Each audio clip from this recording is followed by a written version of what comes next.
Hoş geldiniz. We're glad to already said in the previous meeting, but the moderation will be with Nazan, and Nazan actually will begin with a brief sort of comments, set of brief comments, tying it a little bit with the sort of current conjuncture, but also perhaps exploring some of the issues regarding visual presentation and the role of visual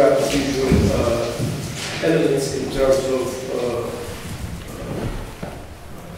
history and memory and politics. So here is your presentation. Do we need to do introductions perhaps? Or maybe as people begin to speak they can introduce themselves briefly? Many of us met yesterday, but it doesn't hurt. It doesn't hurt, yes, of course. So perhaps we should do a quick round of introductions, right? When people speak, I think it's better. Okay. So first, let me once more welcome Susan Buck-Morss to our university and to the workshop. I'm also very happy to be moderating this workshop with a very selected group of artists, scholars, and writers. Susan's writing has been very influential for the work I do, and I have been teaching her books and articles in my classes since I started teaching here in 2002. So I'm a little bit nervous to be with her today. And I'm not, and as many of you know, I'm not as prepared as I wish I was because of the urgencies here in this country, especially regarding the wall that was being built between Syria and Turkey, and the death fast that Ayşegül Kan, the mayor of Nusaybin, has started to protest that wall. So let me also share with you some good news. We have succeeded. Internal Ministry has declared that the wall will not be built, and we are waiting for Ayşe to finish her that fast in the end of the mass meeting that is being held today in Nusaybin. Let me start with giving some information on how the workshop will flow. On Tuesday, some of you, you had a small gathering, and there you have decided on 3 broad topics we can talk about here. These are first the effects of Gezi on visual culture. Second, how Gezi is perceived from abroad, from afar. And third, how we can think of the image in general in the light of the article that Susan has sent us to read. While discussing these 3 broad topics, it would also be a good idea to keep in mind some other ideas that Susan put forward in her article, I thought, and I will just mention them. Including the political economy underlining the production and distribution of images, the narratives that images create, and the new technologies that allow images to circulate, to become moving, and their promiscuity. We can also talk about their, which gives them, rather, a democratic and democratizing potential. Meanwhile, we can also maybe discuss the different aesthetics of images in relation to the Gezi events. We also have thought that this discussion will take the form of a forum in the spirit of Gezi, that we can talk about our experience, ideas freely and engage in an open conversation. When Yahya, Deniz, and I met some time ago, we thought that to warm up ourselves to the topic and to each other, it would be a good idea if we start with a small introduction. And as Yahya mentioned, after the introduction, we can go around as people talk and they can introduce themselves. So I will start with myself and my interess, and while talking about them, I will also try to give a very brief introduction to the current situation in Turkey in terms of politics and images, as far as I can, because I'm new in this, as many of you know again. I am a sociologist, and I have been interested in state violence and the embodiment of state violence in how state violence carves itself on materialities, on places, on documents, on things, on bodies. And by taking materiality as a focus, I try to write about the historical unconscious of social and cultural relations in Turkey. My interest in visuality started in 2011, and you can actually show that with the massacre. This is also the other image was also from the wall from Ayşe's protest among the mines. So my interest in visuality started in 2011 with the massacre of Roboski, which I see as a turning point in our political lives. Roboski massacre happened at a point when relations between Kurds and Turks seemed to be fixed as one of indifferent hostility, where Turks kept gazing on Kurds pornographically, as I would define it, and I can explain it if it comes to that. When, however, this massacre occurred, when 34 Kurdish villagers were detected by Turkish drones and bombed to dust for hours by F-16s, images of the massacre at the funeral leaked into internet, Facebook, and finally to mainstream newspapers. They become widely circulated through unexpected venues and offered us a new way of seeing the pain and the suffering of Kurds, challenging the conventionalized Turkish gaze, whose latest form had taken the digital representation of Kurdistan through drone technology. Then followed the hunger strikes in prisons in 2012, October and November. This hunger strike was started by Kurdish political prisoners, whose numbers had reached 10,000. They demanded that the Kurdish language will be accepted as a language of education. They demanded that they be allowed using Kurdish in their defense. And finally, that a peace process starts with Abdullah Öcalan, the leader of the Kurdish freedom movement, who was held in İmralı prison since 1999. Kurdish people all over Turkey took the streets in support of the hunger strikes, and in the absence of images of those who were actually in hunger strike, people who took the streets produced tens of images of vulnerable, fragile bodies resisting police violence. A feeling of yearning characterized all protests, a yearning for those who were absent, and the space of yearning was filled with images. A lot can be said about this, about the political economy of these images, about their circulation, about their origin, and about their content. However, what interested me then and now is the contamination effect they had. Contamination I use in a positive sense.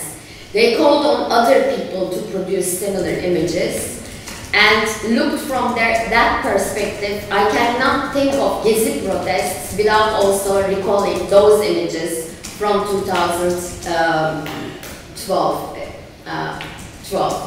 As a result of this, and who could of course forget the images of Peace and Democracy Party members hugging PKK guerrillas, whom they encountered in a visit to Cizre, or the images of PKK guerrillas walking and occupying many remote places in Kurdistan in summer of 2012. As a result of all these, in January 2013, a peace process started in Turkey, which brings us to spring 2013. With the peace process going on, many different protests regarding city rights have started in a number of places in Turkey, specifically in Istanbul. Emek Movie Theater protests, May 1st protests, İnci Patisserie protests are some of them. Finally, on 31st of May, these protests have culminated in the Gezi insurgency, which will form the topic of our discussion today. A lot has been said about the Gezi protests, but little links have been established between Kurdistan and Turkey in terms of Gezi protests, the hunger strikes and Gezi specifically. Usually Gezi has been treated as a singular event which it surely is. And when it is contextualized, it is put in a global context, comparing it with Egypt, comparing it with Greece, with Spain, with Brazil. Kurdish protests, on the other hand, are pushed to the margins when talking about Gezi, provincialized, ethnicized. However, looking at images, and that's what I am interested in again, gives us the opportunity to see links that remain invisible in scholarly work and rational historicizing narratives. So I am basically writing a different history that images reveal to us. Here, what Yahya has been showing, and I have put some images together, and these images are, some of them are from the Gezi, some of them are from the hunger strikes, just to show the similarity between those, and how the images produced in one point in time has contaminated people to produce similar images. So instead of, not instead, along with promiscuity, I would like to suggest this contamination. Some of them are taken, it gives some of them during hunger strikes. So my contribution here to the discussion will be more keeping us alert to that invisible link. That invisible link we don't usually theorize, we don't usually discuss. So I will encourage us to talk about it, and the Kurdish protests and movement and effects that have been produced in them, how they contaminate us in a positive sense through images. So let me open the floor to others now. I will try to take more of a passive role from now on, just to interfere in order to give little summaries of what we have discussed. And maybe Yahya and Bengi have told me it would be a good idea if I start with Ali and Burak, since I'm informed that they will be leaving early. This is of course just a suggestion. So let me open and see what people would like to say, and maybe you guys can start, or I will continue. I would definitely refrain from starting at this point. with the idea of contamination and the... Could you introduce yourself, please? Sorry. My name is Taptık. I'm a PhD student in architecture and I'm a photographer. And I'm involved with two activist movements. One about artist rights and the other is about vegetable gardens. I mean, historically, actually, if you think that we're, especially an Asian country, I would, if you're starting from 2011, I would go back to 2009 and 2007. Especially the struggle to how the 30th year of 1977 massacre at Taksim Square there was that was like one of the biggest clashes in 2007 to have the first main demonstrations at Taksim Square, and then 2009 IMF meetings that wasn't covered so much by the media.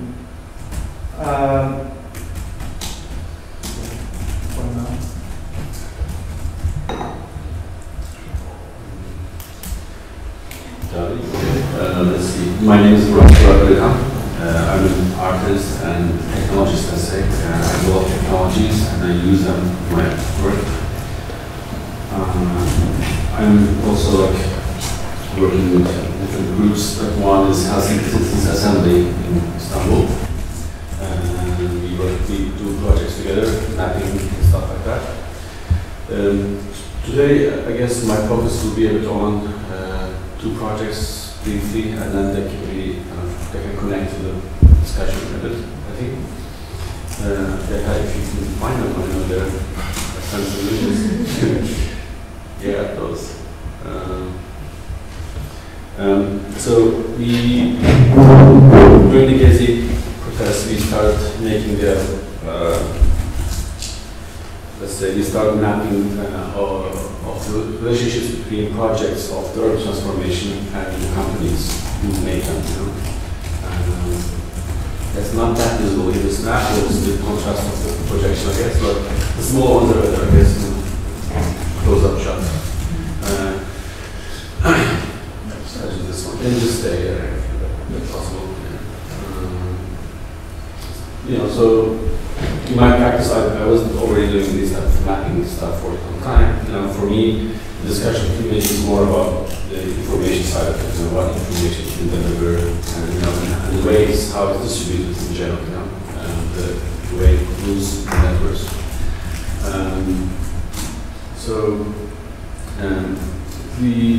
So I use networks in general as a technique to understand such phenomena, but I use them in both ways, not just network as an event and network as an app, say time-based, activity-based versus image or diagram, let's say, not an image.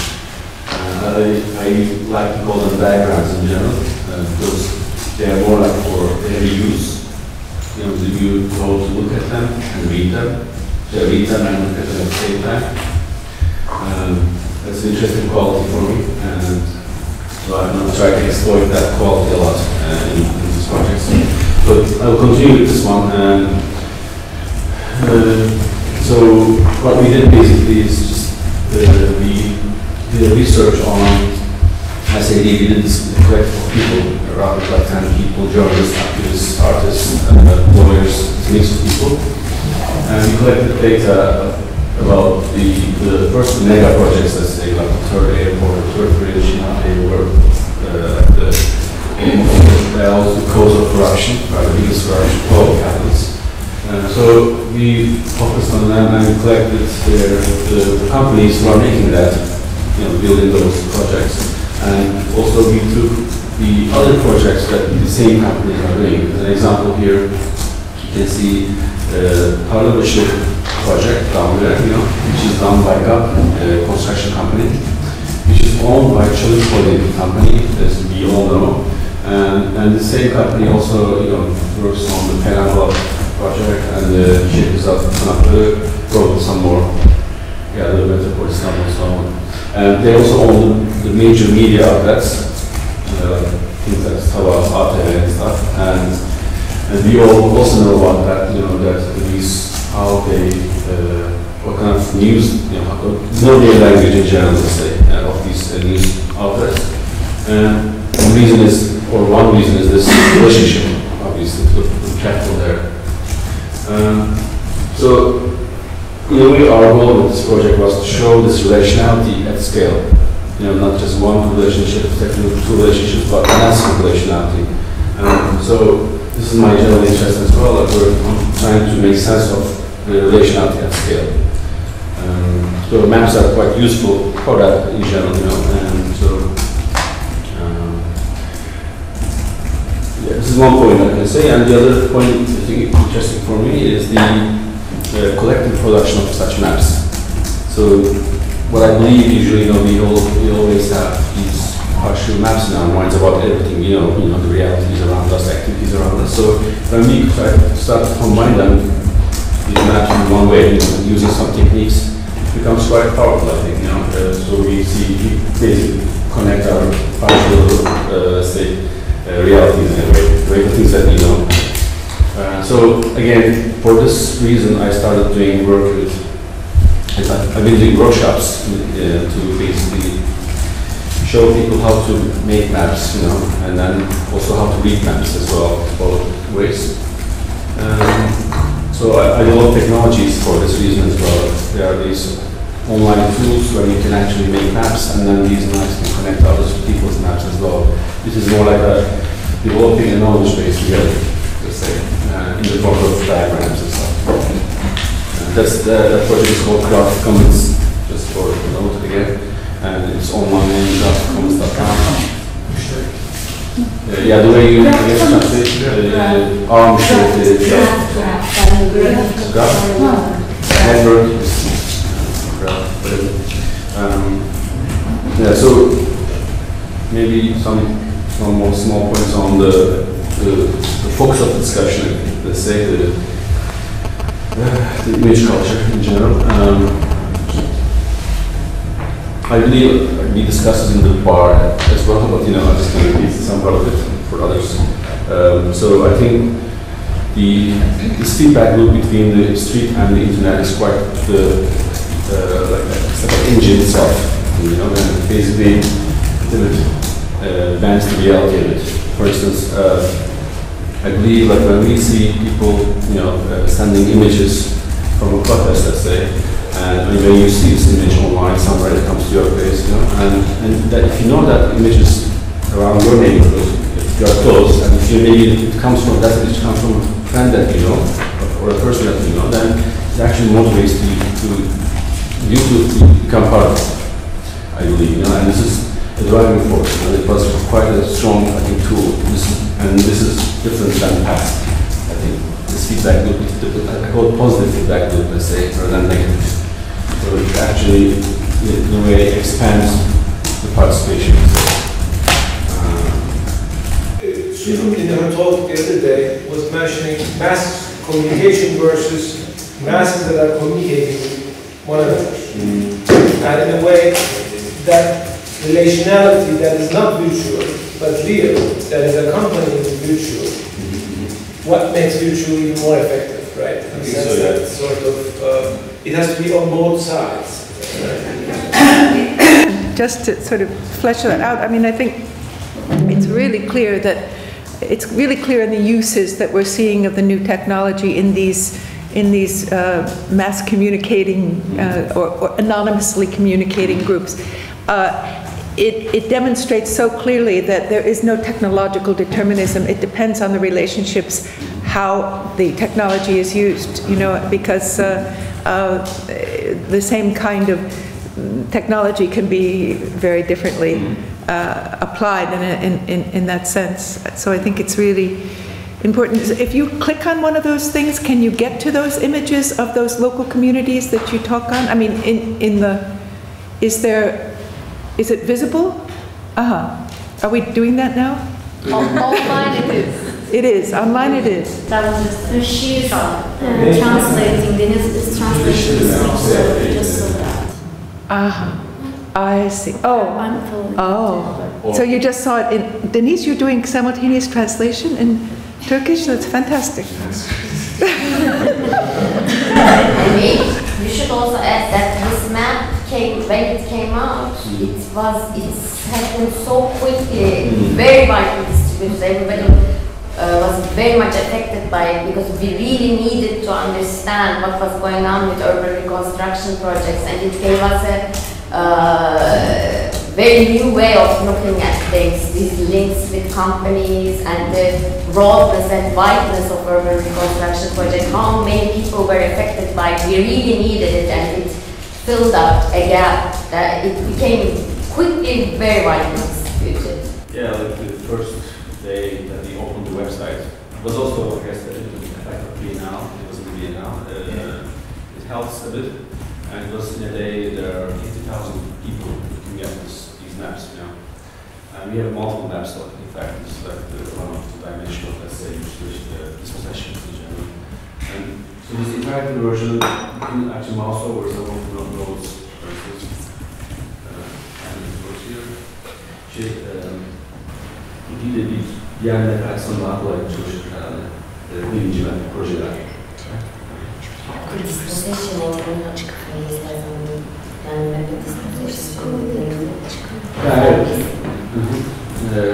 and also we call this project first of dispossession and the hard term, and obviously there's no single reason for it. There are multiple reasons and there are multiple code problems here, so you want to approach it in the same relationality method, let's say. Usually when you mouse over, you see direct connections with the right, like in Safari or something, Chrome, or whatever. It's possible. I think there's one, I have a comment on what you said recently, that I think there's, in the US especially, the source of these technological products, Twitter, Facebook, etc., are all developed in the US. And you can tell people usually talk about these revolutions are these like Facebook revolutions, Twitter revolutions, or whatever, like they branded almost, so ugly. And There are graffitis you saw probably during Egypt. There was like Facebook something stuff which also supports this idea. But I think it's a it's a very misleading, let's say, idea or let's say. So what's happening actually is this relationship between the street and the social media. It's not only one tool that helps you do stuff. It helps, supports, it's complementary, but never the thing, obviously. So it's the case, yeah, also, when you click on these nodes, you basically see the first, if you're mouse forwarding on a project, you see the cost of it, and then we overlay all the information on top of that, like the workers who lost their lives in these projects as well. And it's an ongoing project. It's going to be developed further. There are 200 projects in it. There will be more soon. We have more participants coming in, and you'll have different focuses like energy, for instance, is one of the focus. We will add the time layer a bit, how these relationships happen. Can I ask a question? So I'm pushing the trans-local, yeah? Mm-hmm. So are there connections with other similar projects in other countries? Because some of the corporations will be the same. You're right. There are some actually like companies like Astaldi, the Italian one. Yeah. Building the third bridge, or they will build the third bridge, and they also do all different projects in Turkey. It's an Italian construction company. Energy companies are quite international in Turkey, and one goal which was discussed in our project is to include the investments or financing funding of these projects, which are mostly international banks and stuff like that, right? From Europe, US, Canada, all directions. And so that will be a good dimension and interconnection to other places for sure. And I think during the Biennale time, there were lots of visitors from all sorts of places actually. And people, like, I heard multiple times people ask us, can you do this in Italy, Spain, Greece, Argentina, Brazil, etc. And obviously people talk about similar stories in these places. I don't know much, but there's a big neoliberal process going on in these places, obviously. So this is a good way of looking at that complexly, because there are obviously we have tons of layers which hides the relationships and power in general. So it's one way to attempt that and investigate that.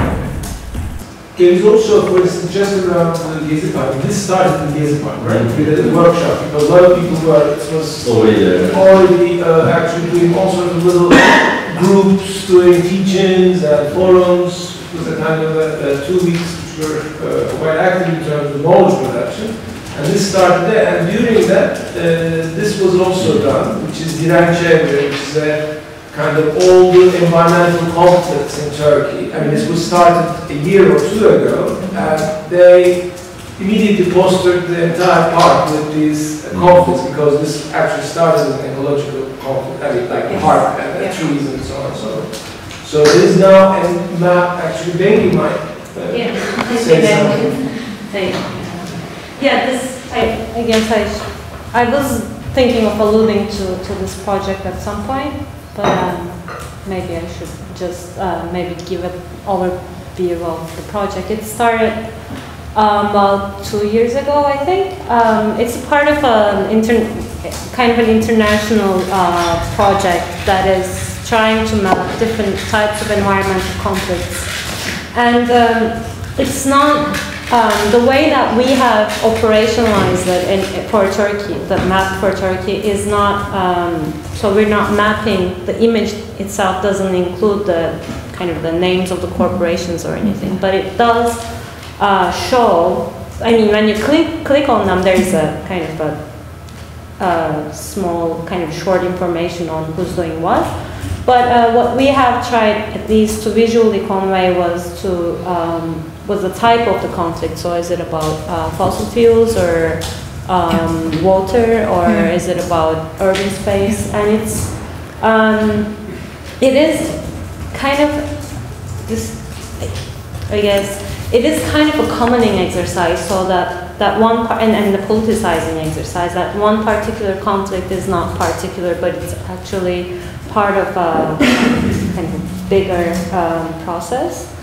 And it also is a commoning exercise in the sense that it invites, it calls upon others to contribute, because we cannot know all the conflicts, and it is kind of a participatory project. We have not really worked out the specifics of how, I mean, if everyone will be able to contribute to it, or are we going to have some kind of a filtering mechanism, because it can easily be co-opted by others. So when you create that image, it is kind of a contested space.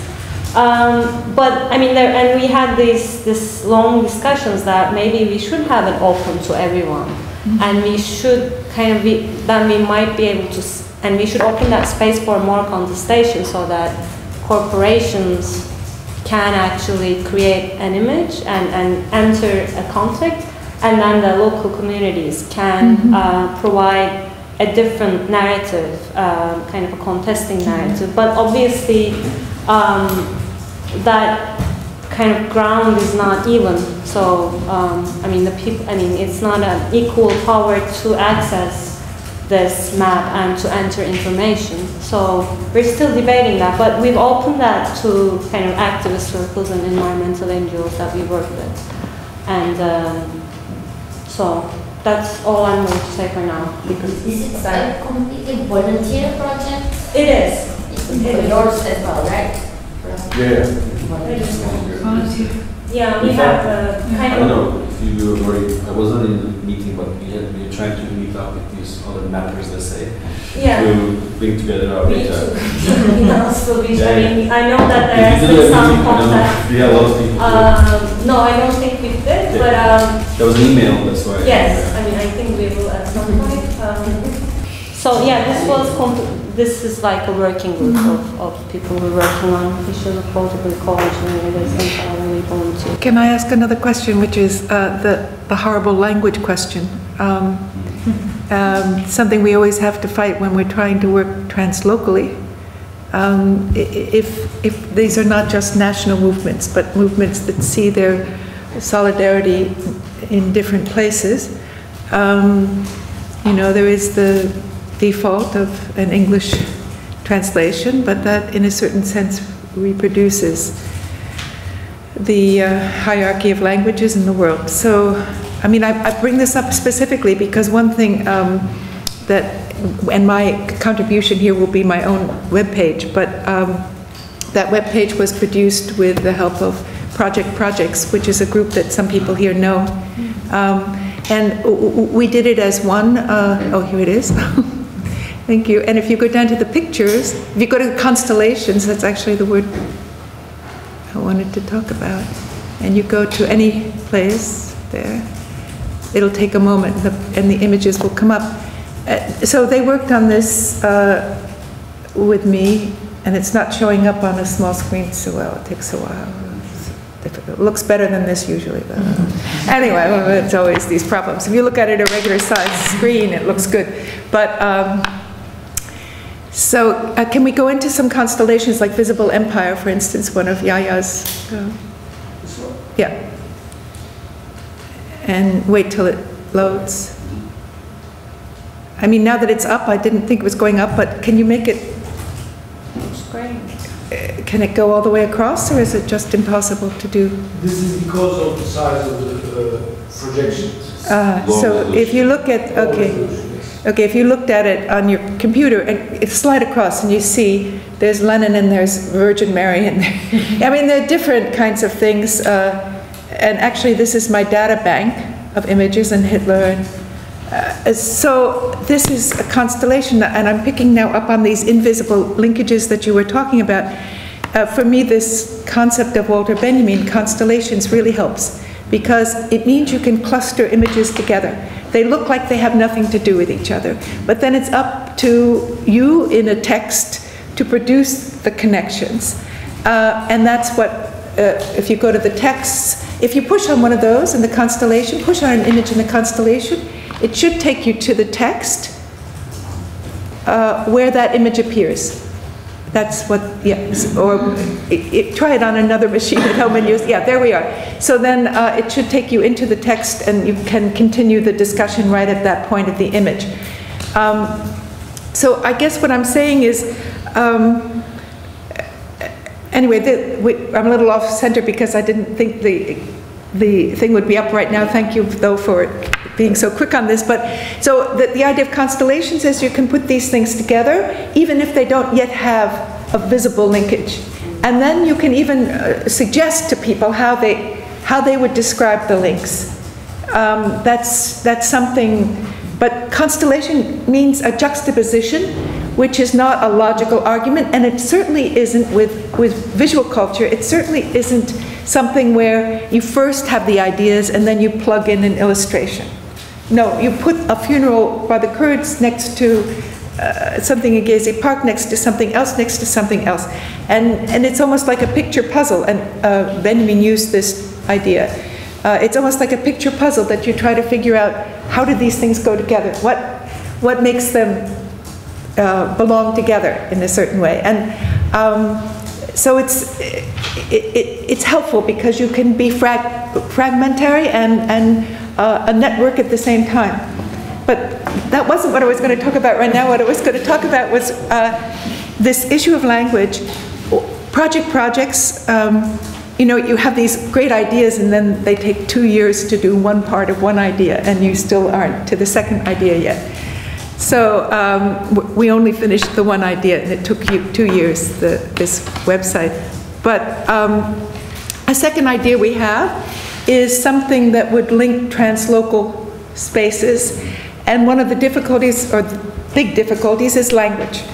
So even technically, because you can't upload different fonts, Arabic and Chinese, much less translate, right? So this capacity to move across language barriers is a technical problem in part, and it's something that Projects is really interested in working on.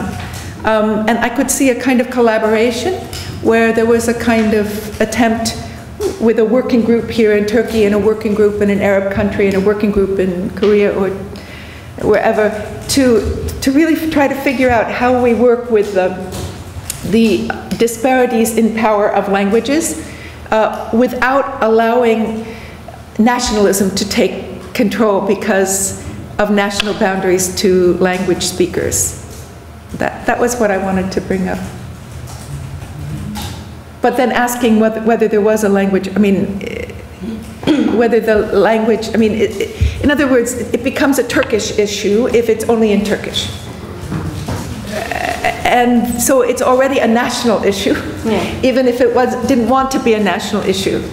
But to say, okay, be international, speak English, is also, you know, join the imperialist structures, right? So how one actually negotiates that seems to me extremely important, because I think these movements are so much less vulnerable to power if they are, you know, globally interconnected. So what you're saying is very relevant in Turkey, obviously, because of the issue of languages that is in Turkey and issue of education in mother tongue, right? Yes. It's supposed to be Kurdish. Exactly, and you know, a bit Arabic perhaps. So in a way, is it possible to have primary education in all languages or in Kurdish and Turkish, the second language? These are actually constitutional questions even. So it's actually a lot of struggle. Right now, that's why we made it at some level, right? In terms of the frontier, is like sort of, people in Turkey don't want Kurdish to be another language that's actually spoken and taught in the classrooms. So exactly, precisely that's what you're suggesting is the major topic. Yeah. But I mean, I would actually be against the idea of, because of course we have gone through this with Spanish in the United States for years, and for me the answer is not, let's have a pure Kurdish education, right? But it does mean that when we're dealing on the internet, there should be a multiplicity of languages that are equally valuable and equally capable of being used. I'm not sure that I'm going to use Althusser here, the ideological state apparatuses are the same as they were before. Public education, it doesn't have quite, well, maybe it does, it is an ideological state apparatus, but maybe we have to just go around it to a certain extent. And if this is a visual map, if Kurdish is also, if it's also possible to read in Kurdish, that would be really, really important. Even if we didn't succeed in making the entire country of Turkey bilingual. Although Lara is on her way. But, you know, so I'm just saying that this, we have to be realistic about this, and the example I used was that the École Normale is holding science classes in English in Paris, and you know, that's just amazing that Paris would do this.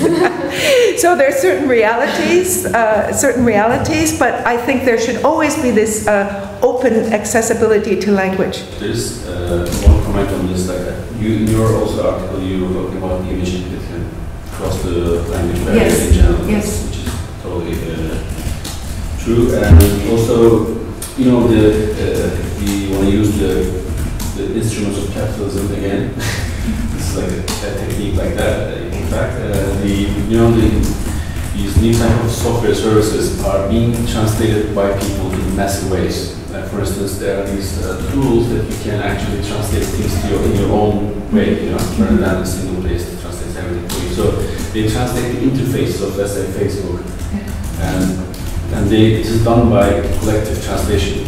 So, and it's like in a way exploiting the immaterial value, etc. It's another story, but basically they do this, and which helps a lot because the name of the button, for instance, you know, becomes something very specific to your culture, rather than like, you know, or whatever, it becomes something else. So that's a reusable technique, I think, in general. So in these types of, you know, maps and tools, that's a possibility and there are in fact open source tools to do such things as well, like collective translation.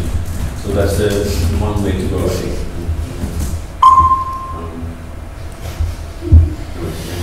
Yeah, you just agree. Do you want to continue that?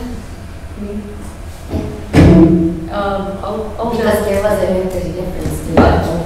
It's nothing, I'll jump in later. Okay. When we come back to taxi. Well, the one of the LGBT groups, they started organizing because we have quite a lot of news from LGBT oppression in Russia because it started to be translated to English. So one of the people that was gathering with us also, like, she got away from our cause but started this translation group. They use online tools like collaborative documents and shared documents, and they do these translations rather quickly than before, like not one person. So also during the protest, like the Zizek article, for example, was translated within the hour.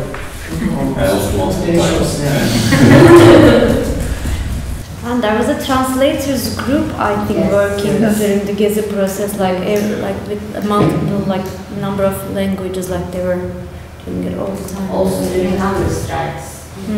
From which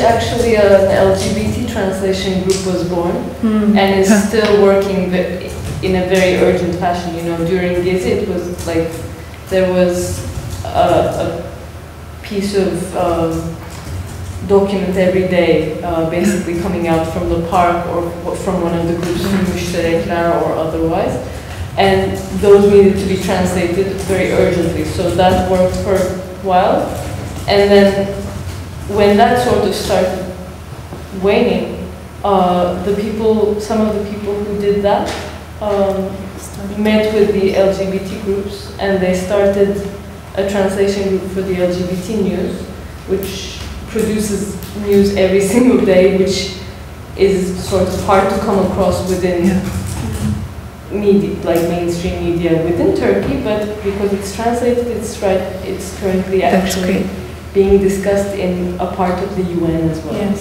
So Well, that's something that's well, and this is the way things leap around. Yes. Like the leader of the Kurds reads a book by Murray Bookchin, and suddenly he is alive in the Kurdish, imagination.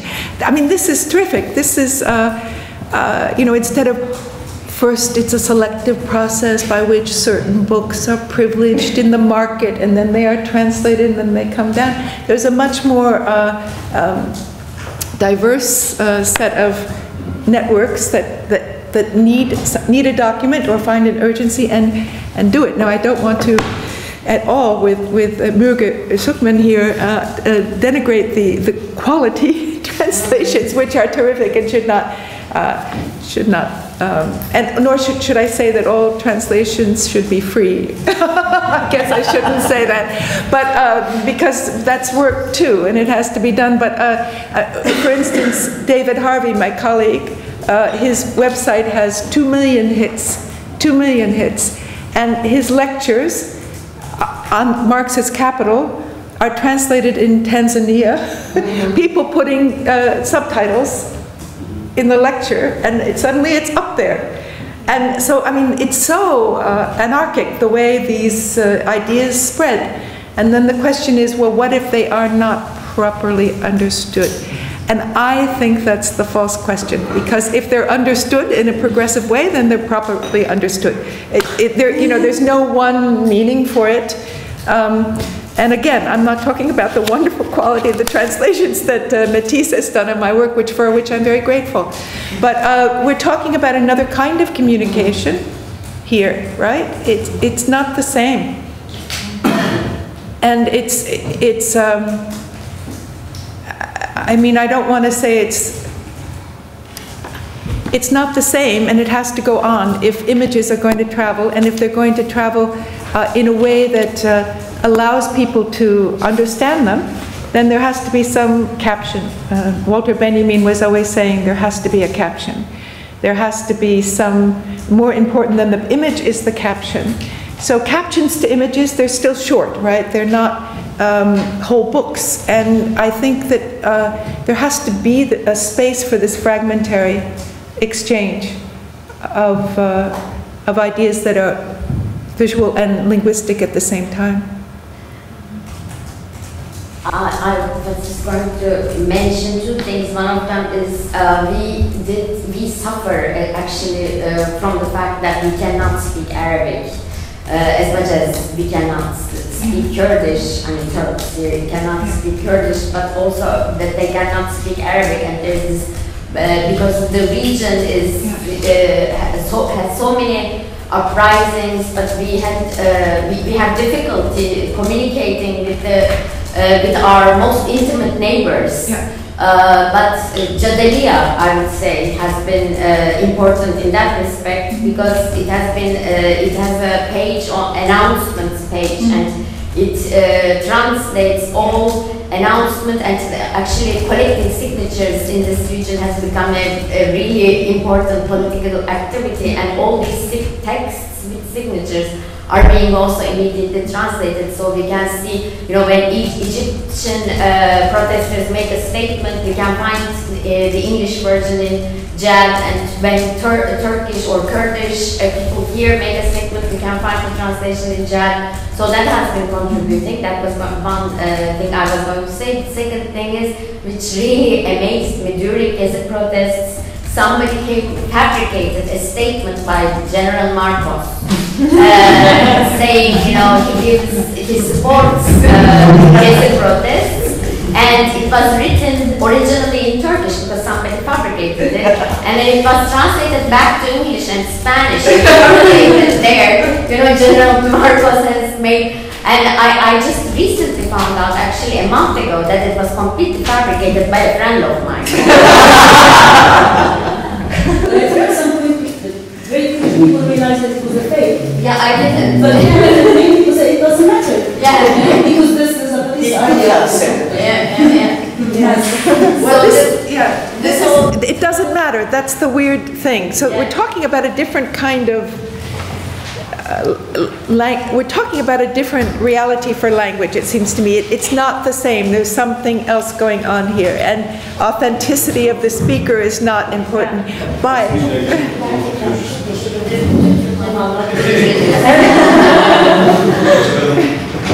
you know, it's a whole different genre, if you will, or something is going on that's just plain different.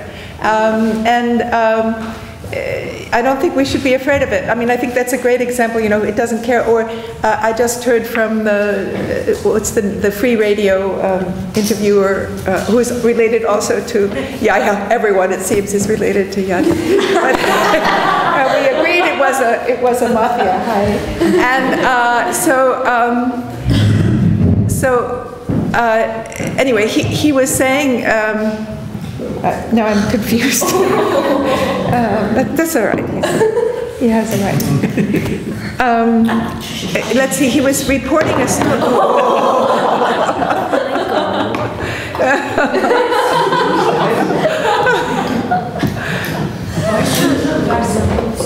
Oh, he was reporting what I do remember.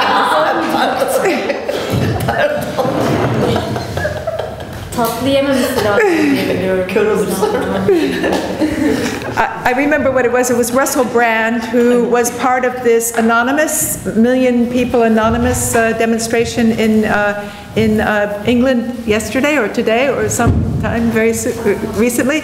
And so he had the mask on too, and then he took it off. But the point is, it doesn't matter. It really doesn't matter in some way. So that kind of playfulness with everything that we take to be absolutely, you know, you have to have authenticity of readership, you have to have the right voice, the proper words, the proper translation, etc. It can be played with in a way that is somehow not deceptive. Somehow not deceptive. And precisely because he could have said it, would have said it, he's probably so glad that it was said in his name, right? And it goes with this idea of wearing a not gas mask, but what is it? Snow mask. Snow mask. Yeah. Maybe somebody else would like to. And we can also move to other things as well. Yes, exactly. Maybe if we go away from the image just very briefly, I was sort of, I want to keep it relatively short since I'm interested to hear what everyone has to say. But I was thinking a little bit about the text that Susan shared and something that I've been working on. I've been working on sort of issues around art and cultural policy for a long time, and in Turkey and in Germany actually, and also I'm part of a research collective on censorship in the arts.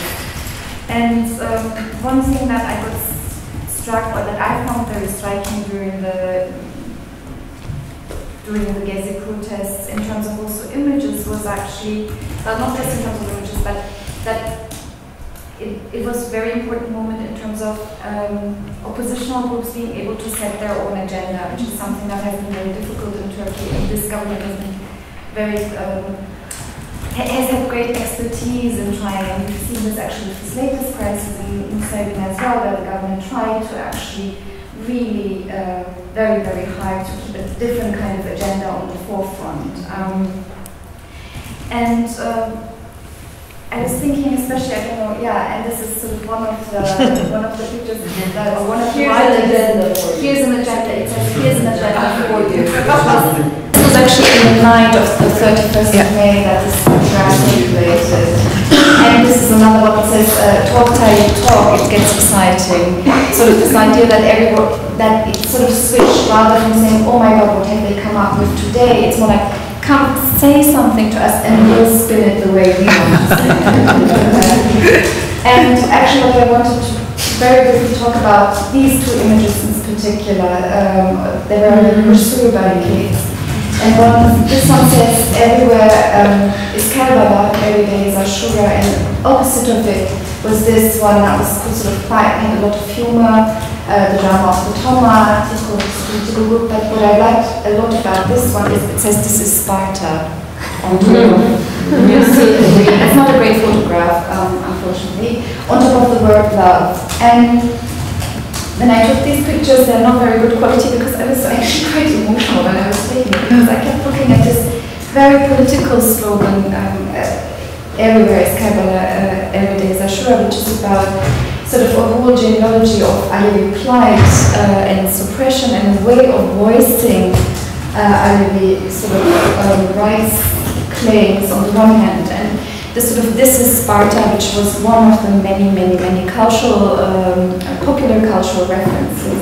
And I was thinking about this, not sort of, I know there's been a lot said about the sort of diversity of the protesters and about the humor, but I thought actually that these writings on the wall and then the images of them and the way they circulated could maybe also be thought about as together with the setting your own agenda, also what I call sort of the suspending the limits of the sayable. Sort of things that we usually, and everyone had a lot to say, and this is another thing that we noticed, and not just on Twitter and Facebook, but exactly by writing it on the wall, and then taking images and then circulating these images. And I think what Burak said, this sort of, the street and the image and the circulation of these images were very much connected, sort of immobilizing people and maybe also starting dialogues. You know, and sometimes the slogans would also have this interesting dialogue. For instance, I didn't send it here, but this one I liked a lot in Istiklal that said on top, it said, how can TB to Lira 50, and underneath it said, of course we're gonna, was it in German? Of course we're gonna, how can TB to Lira 250 liras, which is expensive for TB, remember when it was like 50. And then underneath it said of course we are going to bring the homophobic state down. Economy and LGBT rights. So it was sort of this dialogue. In a way also dialogue and coming together. Whatever it is, sort of dampening something.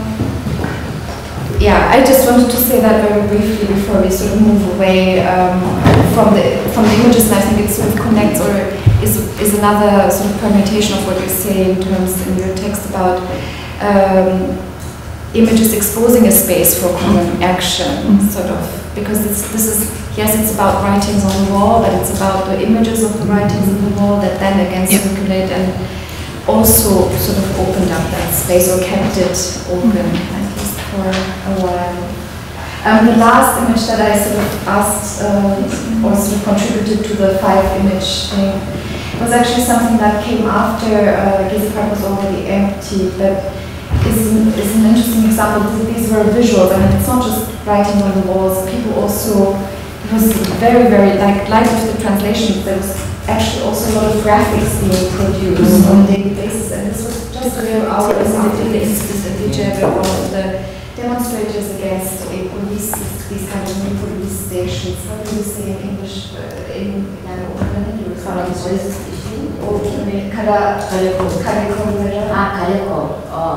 It's not video, it's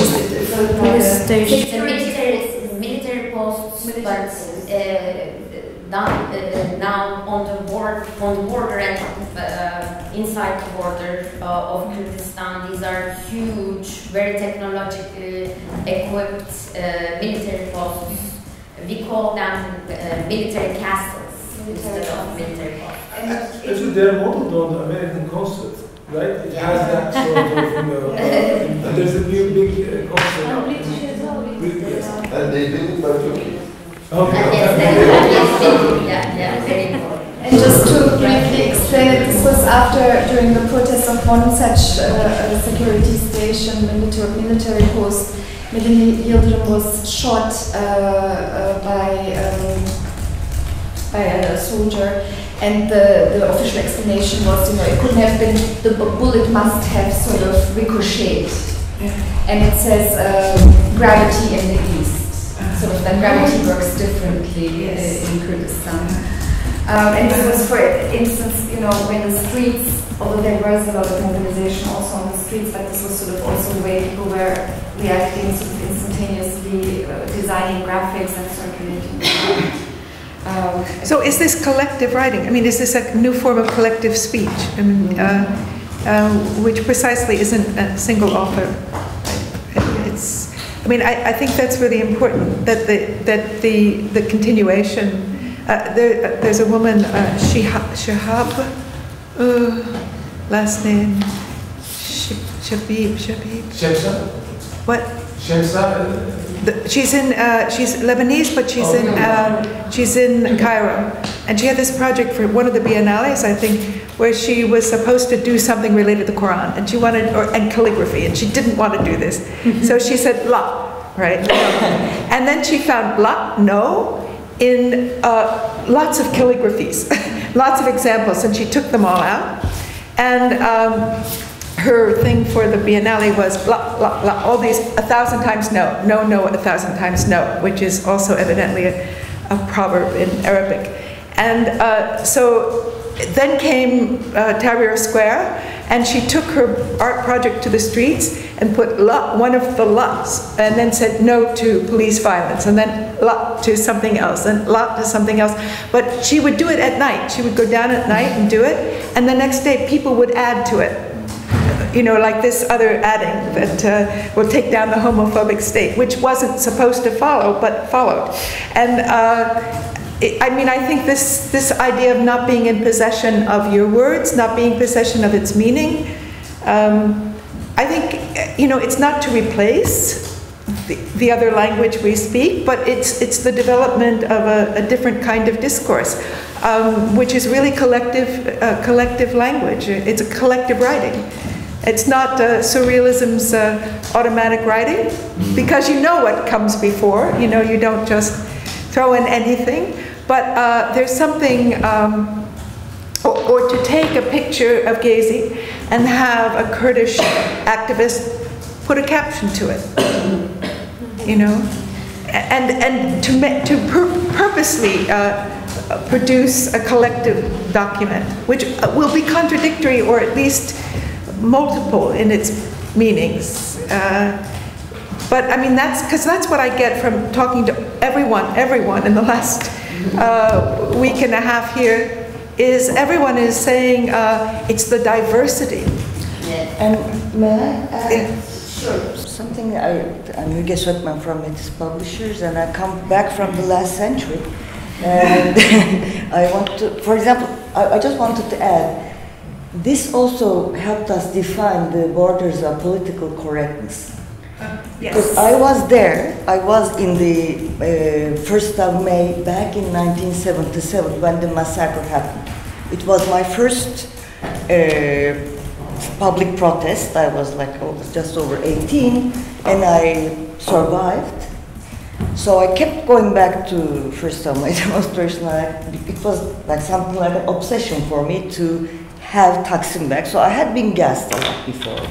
At the age of 50, trying to fight fighting to the Taksim Square as if it's the most normal thing. I had already learned about vinegar and its help, and I was just felt like a sister of mercy, helping people survive all the gas attacks and everything. And I looked at my own normal trajectory, which is normal for, I'm from the 78 generation, as we call ourselves, which came after the 68 generation, much more politically active and less peaceful, maybe I should confess. I mean, after we had the 80 coup d'etat, crash has done, we had a succession of things we fought against, actually. Maybe I should talk about in my own name, but I had the problem of freedom of expression, I had the Kurdish problem, I had the women of both parties. For the scarfed women, I fought for their rights. I also fought for the rights of Istanbul women when the first pro-Islamic municipality came. I was in an initiative there, and I was also in other initiatives supporting the rights of veiled women to enter universities. So it has been a succession of what else? I have to look, the torture thing. Everything was an issue for me, but I was always there joining in.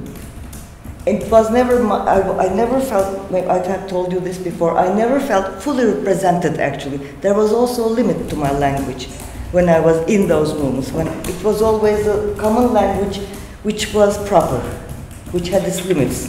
If you wouldn't talk about velev ki ibneyiz, you wouldn't be able to say, so what if I'm a fag? You wouldn't say that. You'd be nice and proper. You wouldn't say things like that. Many other things also.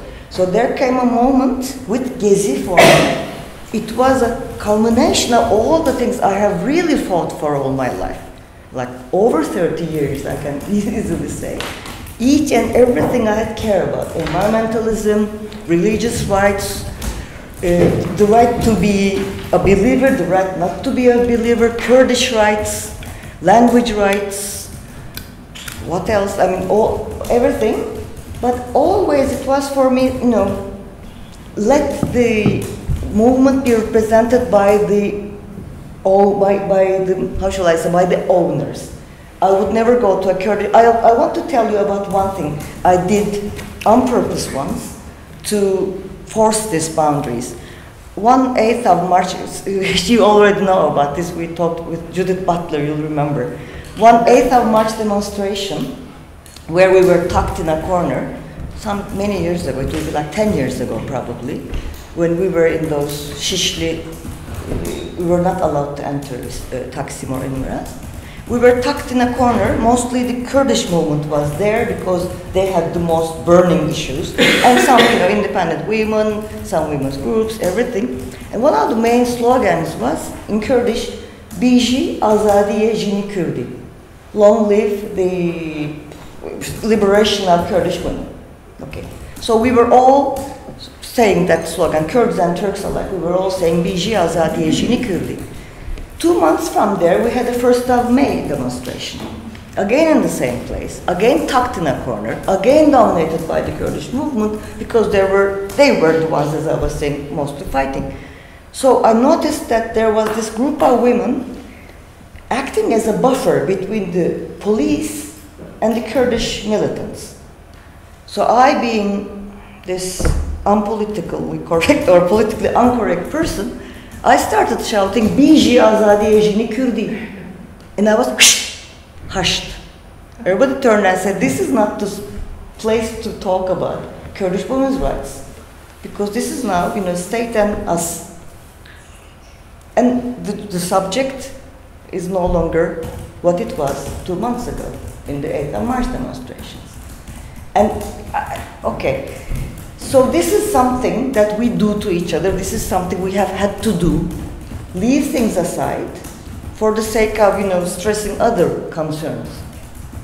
Okay, I'm not exaggerating what happened in Gezi, but I want to just say what happened in Gezi was everybody was able to be presented and represent what they wanted to do. And this is the diversity that was actually just like Nazan started saying, that it was fed in by all the things that the Kurdish movement has been doing even before.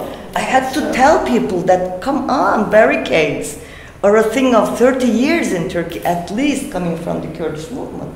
But all the other movements have been feeding into the kids, into the collective unconscious, whatever you want to call it. But they were all able to come up, not out of the blue, but having a chance to be represented. This is what I feel, and I would like to hear what other people think about this. I would like to contribute 2 things to what you were saying and what was said before.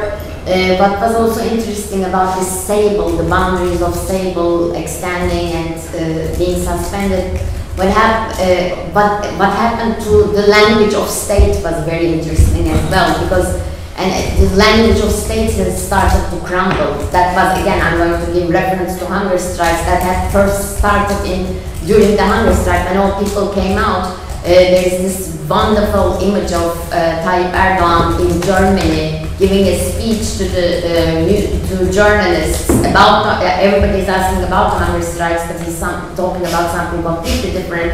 And when people kept pushing about hunger strikes, he took something out of his pocket and showed a newspaper clip, which was actually taken years ago, and he said, you know, they are actually eating kebab, they are actually eating meat, and it was really ironic and funny, and nobody believed him. His words crumbled to the ground, and very similar things happened during Gezi when this table extended. He was talking about the toilets. You know, he was saying, oh, some of you guys are some of these people are actually naive protesters. They are they are peeing, literally he was saying they are peeing in the hotels, but there are now the provocators who are peeing in the park. I mean, the Prime Minister is talking in these terms, like his words were crumbling when this sable has started extending. That was really, I think, an important issue. And what Müge was saying is also, I mean, needs a lot of elaboration, a lot of thinking, because it wasn't like, you know, everybody existed peacefully. I mean, the diversity was not without its own problems. For one thing, being near the Kurdish party, every 10 minutes, every 1 hour, people would come and attack them, saying, you know, put down your flags, why do you have your flags?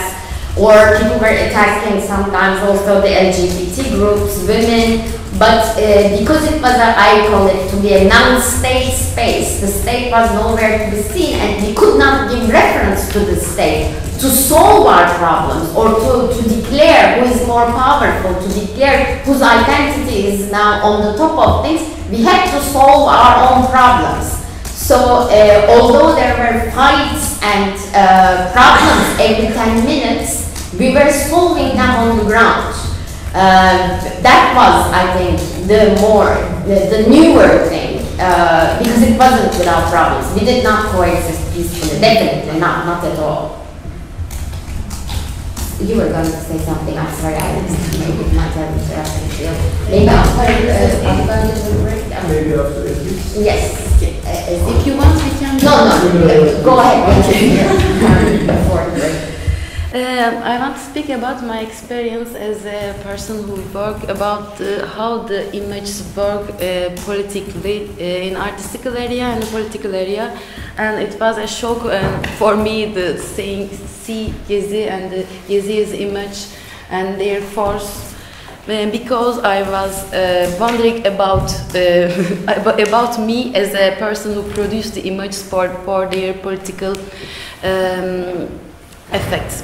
But I can say that I saw that the image was the catalyst for the people who were in the Gezi Park for the struggles.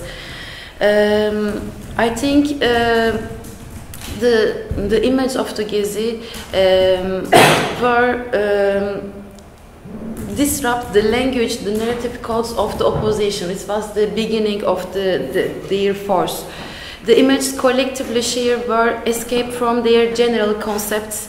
For example, to be an artist, to be an activist, to be in the left, to be in the right, to be a Muslim or not.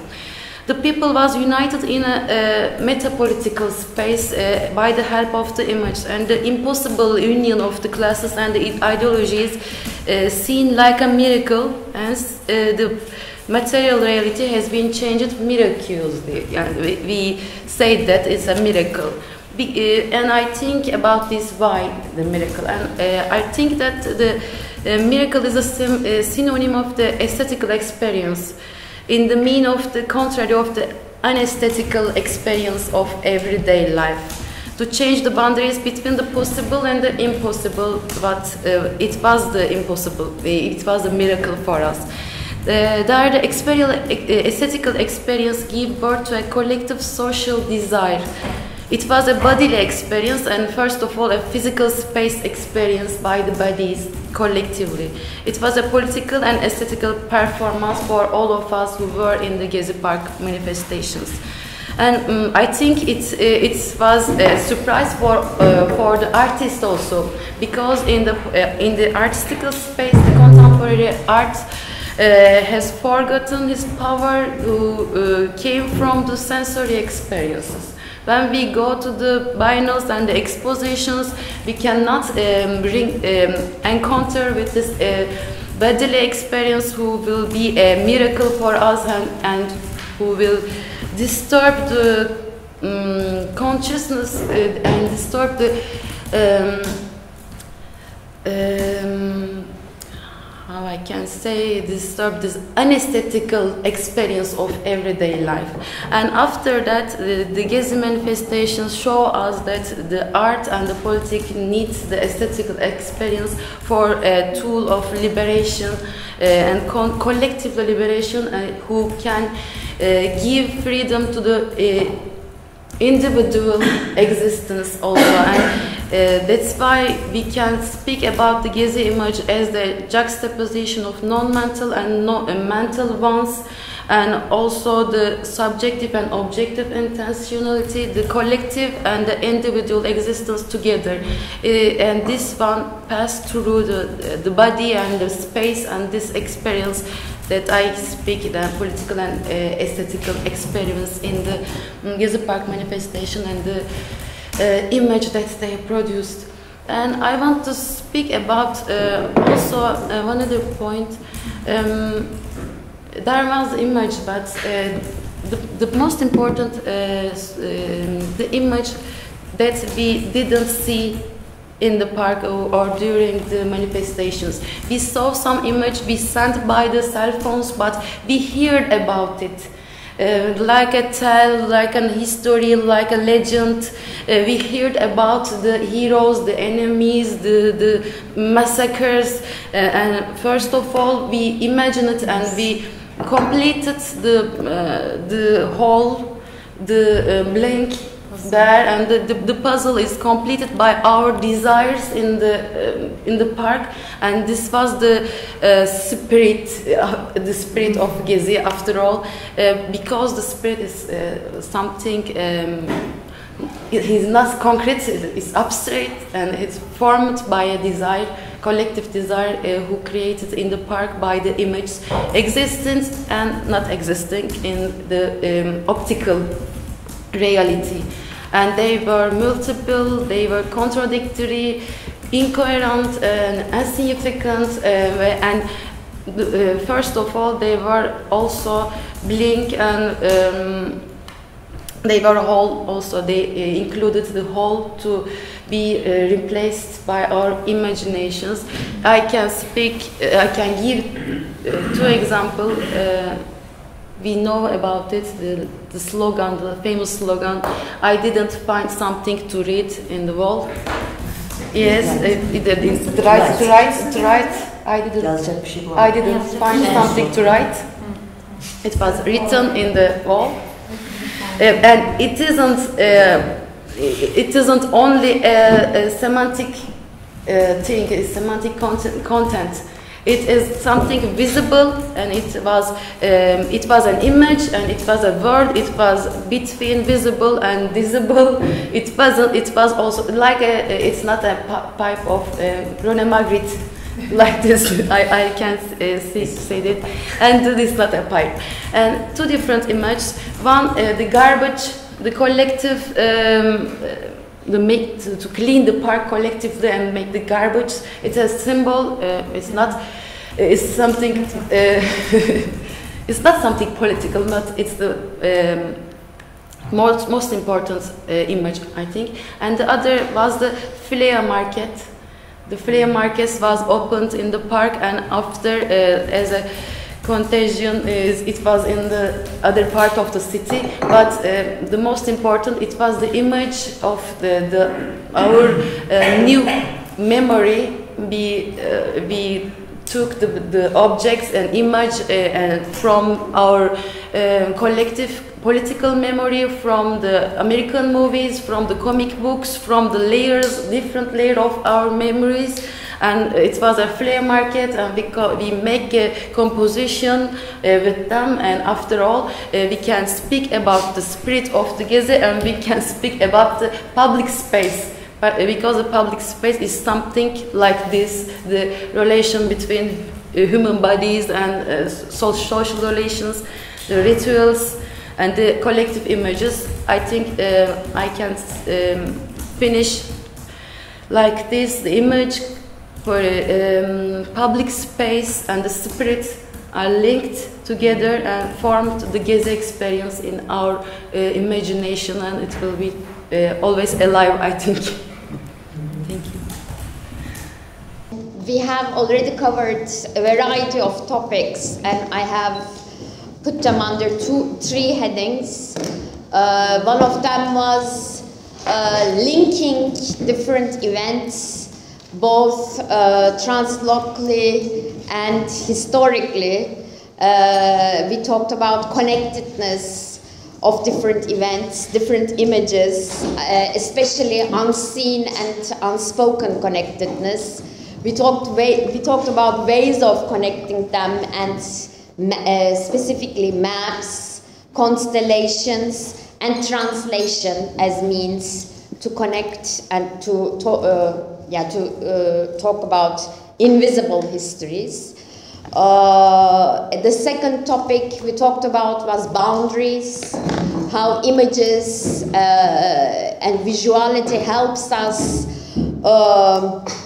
overcome boundaries between sable and unsable, between fixed identities, authenticity and falsity, living things and spirits, imagination and reality, visuality and the written word, politics and the everyday. So we talked about these boundaries, how those boundaries are unsettled through action and through production and distribution of images. And the third topic, I would say, we talked about is the relationship between street activism, public space, the space of images, spaces of bodies, and how they are linked through movement and affects. So we basically covered a lot of the things we had planned to talk about, specifically how Gezi movement came into being and how it was experienced. And it was suggested to me that we now talk about a little bit about post-Gezi, what's happening now. Was Gezi a momentary thing? Was it a fleeting, transitory happening? What have we learned? How is our action, our practice, our maybe scholarship, our artistic endeavors affected by Gezi? What's going to happen after Gezi? If you are okay with it, of course. We can we can talk about other topics as well, but I thought maybe this could be a path we could follow. May I just show one image, which perhaps it's actually open up maybe some other track which might be of interest to me, but perhaps others are interested here. I know Ezgi and Begüm wrote recently about this as well. This image here, which I thought might be one of the other, I mean, they're actually, this is right after the the evening of 31st, if I'm not mistaken. And because in terms of our art world, right, there is this sort of the biennial, and there was, prior to biennial, there was protest to the biennial, and during the biennials also topic was public art in public, or the sort of notion of public, and in a way Gezi meant that after Gezi, biennial have lost its meaning in certain ways, and then the biennial moved inside and retreated from the, if you like, the public space, and they said marking the absence, marking the how was it? There was a problem with presence with absence. Marking the presence with absence is a sort of, but also there is the censorship dimension there, that can we go out to the public anymore? Even a sort of a major player in the art world, such as İKSV, the Cultural Foundation, cannot dare go out, so what does that mean, and so on and so forth. But this is actually on that day, it's also sort of ties to the issues of branding and so on and so forth. This is SALT's entrance. And what's been sprayed over is the support of Garanti to SALT, and then underneath a kind of the anonymous anarchy sign that is put on. And regularly there are different sort of graffitis on this wall and in other walls as well. But this was, I thought, sort of a kind of one of the sort of places where those debates that have been happening, and there are people who are actually in this group who are engaged in those debates, so perhaps that might open one aspect regarding the political economy of practicing art and issues of aesthetic, obviously, and politics, which were already discussed this morning elsewhere in a different platform as well. But this of course ties into 1977 that Müge brought up. There was also a kind of the images of the May the 1st, 1977, and the images from Atatürk Cultural Center with all the political parties' flags is kind of again a Back to the Future that happened in that sense. And so that connection, so there is actually generational gap, because in 1977 there is this also an artist trying to organize and bring in kind of radical discourses into the field. And now again there is that type of dynamic, and Gezi of course brought in itself as a kind of a gift economy, as a sort of, that Ezgi mentioned early on. So these are just sort of perhaps some connections which might unfold further discussion, but I'm not intending this to be exclusive, just sort of throwing these out there as some connections that we can make perhaps, or people want to jump in certain ways. I think, well, should I say something? Yes, sure. The pointed the finger at us. Like this is a very complicated issue with the biennial and Gezi relationship. But I think in one way, like Gezi became a good excuse for the biennial to sort of protect itself from any sort of critique that might come from its outside. So first of all, let's say that saying that marking, was it presence, absence? It was marking presence, not absence. So I think it's in a way, first of all, shows the limits of the artwork, how it has to protect itself spatially, to sort of confine itself in a certain space, because outside might be far too dangerous. So that's sort of like we have to discuss the limits of the artwork, because then sometimes its outside could be extremely dangerous, as we experienced in Gezi. So that was one of the excuses, but I think there has been some articles about the biennial that after Gezi it was useless, you know, organizing the biennial anymore. So it's not like, you know, it's what Adnan says,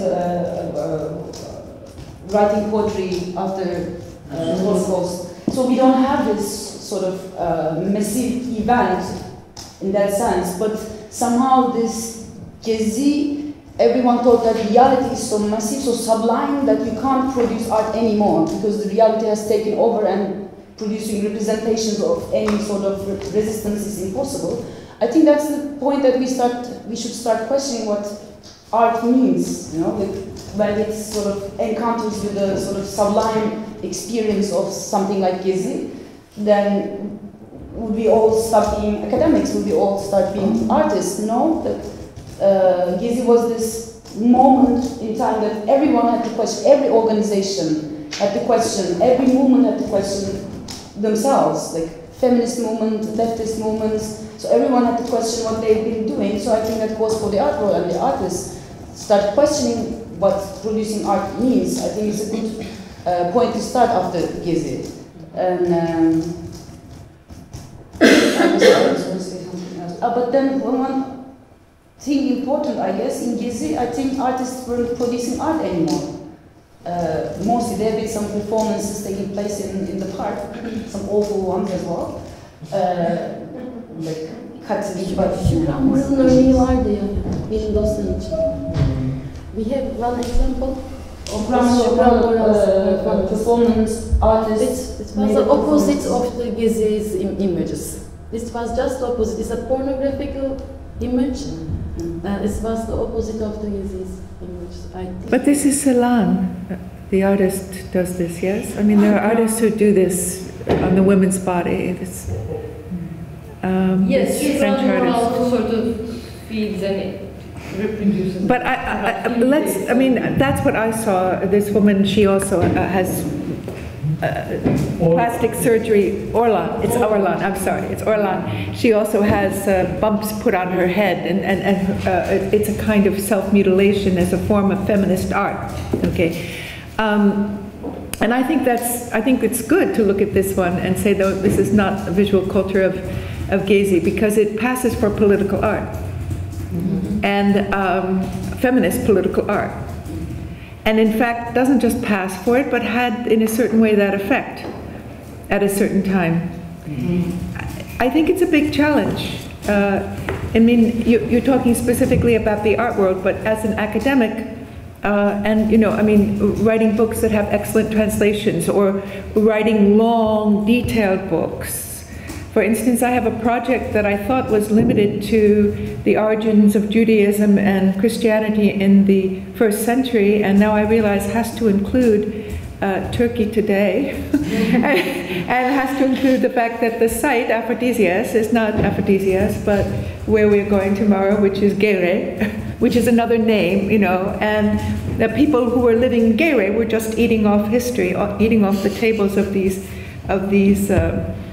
pillars from ancient Roman, valuable ancient Roman times. So I think it's a very big challenge to give up certain projects that were political in the academy or in the art world, and to pay attention to the changed situation without this easy thing of just, you know, supporting Gezi, or, you know, giving artistic expression to Gezi or something. That's not it either. So it's a very, very difficult question, really difficult. But this performance was very problematic in the sense that she was wearing, what do you call it, a shroud,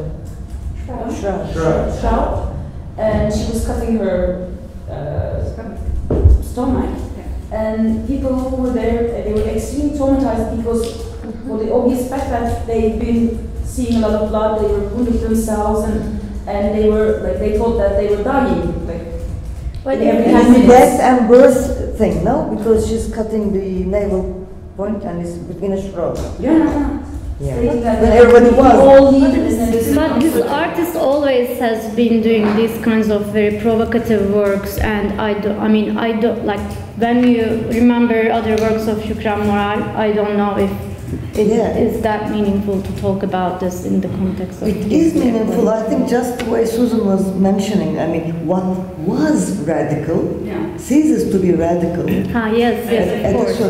I think that's yes. So you can provoke the biennial audience, and then maybe it becomes in a way political. But when you provoke, you know, it's space already political. So when you provoke protesters who've been going through so much violence, police violence, then it becomes very problematic. In my opinion, what's the problem is that in the Gezi images, the meaning and the image is distant, and we can reconstruct the gaze. The eye and the gaze is separate, and we can choose the way to see and the way to feel this image. But in this image, or in this artistical performance, the artists say to us to feel that this terror, this sentiment, this feeling, and it's in this sense it's pornographic. She don't let us to think and to enter in the distance between the image and the meaning. Because of this, I think that it's the opposite way of the Gezi spirit.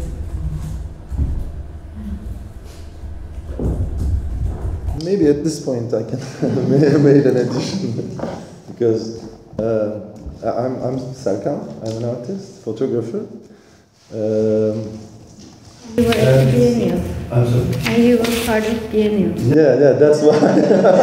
No, but at the same time, it's kind of interesting because what I'm going to tell is I noted a lot of things: image, map, historical, what carried us to Gezi, what is the link through image, the Gezi, and so on. So, in this context, I want to show you two of my artworks, but just not being as my artwork, I don't want to, which is actually around Gezi, not related to Gezi, and which I showed 4 months before Gezi and 4 months after at Biennial.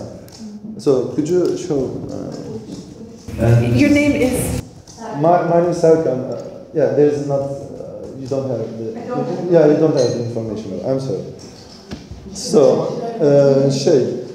senin bıraktığın, o 01 fotosa bakabilir miyiz? Evet. Hepsine bakalım. So, as you know, before Gezi, all issues were much alive and was discussed a lot. So there is a prior artworks or discussions were happening through Gezi, of course. One was I have to mention Ecumenopolis. There's a great documentary about that. So I think it was very helpful and it was very functional what was going to Gezi. And in that time, just a year before Gezi, I started to do a work which I called Shell. Was looking to the periphery of Istanbul. What is this urban transformation issue going on? We don't know. We know, but we don't know at the same time. Because we don't know the locations that much. And what are the ecological aspects of it? What's the consequences of it? And social and economical reasons and results of this whole process. So, I'm almost 1 year, I visited all these places in periphery of the town and documented what is be there and what's going to be there. So, and also, most of us on the table knows these issues very well, but I should mention a couple of them. Is Ayazma, of course. It's how could I say it? It was a Kurdish-dominated neighborhood, which was changed after this. How can I say this? Our illustration. Oh, the situation is like that. All issues. Yeah, like Doctor. Oh. Yeah, like Doctor. Yeah, kind of. So yeah. So basically, I've been went all this. Like, could you just show the one before? O bir tane şey var ya. This is Bosphorus city, which is a fake Bosphorus. They built it on the Halkalı garbage collecting. That's not a render. That's a real one. This is real. Yeah, so it is there. It is there, and I'm going to tell you later what is the link between the second thing, and maybe another one. So, bir o, özür dilerim. Bir öncesi, bak bir öncesi. Bu. So, once you look inside the construction place or the housing project, you see this. When you turn right, could you show the other one? This way? The other way. Yes, you see this. So, kind of the environmental context where it is located and so on, so on. And maybe bir tane daha gidebiliriz. And so this is the ecological aspect of it. Like those are the quarries around Gazi Mahallesi and Gazi Osman Pasha, which is the source of the material that we built this whole skyscrapers and so on, so on. Bir tane daha gidelim. And the waste, of course. Yeah, and this one is quite important. So we just see of course, the construction, but there is the beginning of the construction and the end of the construction. So, and the excavation. So we all living in Istanbul daily see these yellow trucks are going around the city. So they're all bringing the excavation to the outskirts of the city.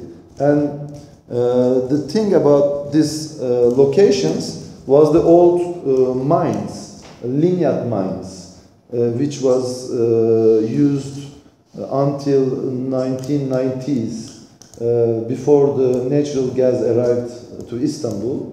So they are now filling up all this excavation, the lignite mines, pits, with this old excavation. And think, just an example, one of my friends wanted to build a swimming pool in front of his house, and there was 60 trucks of excavation came out.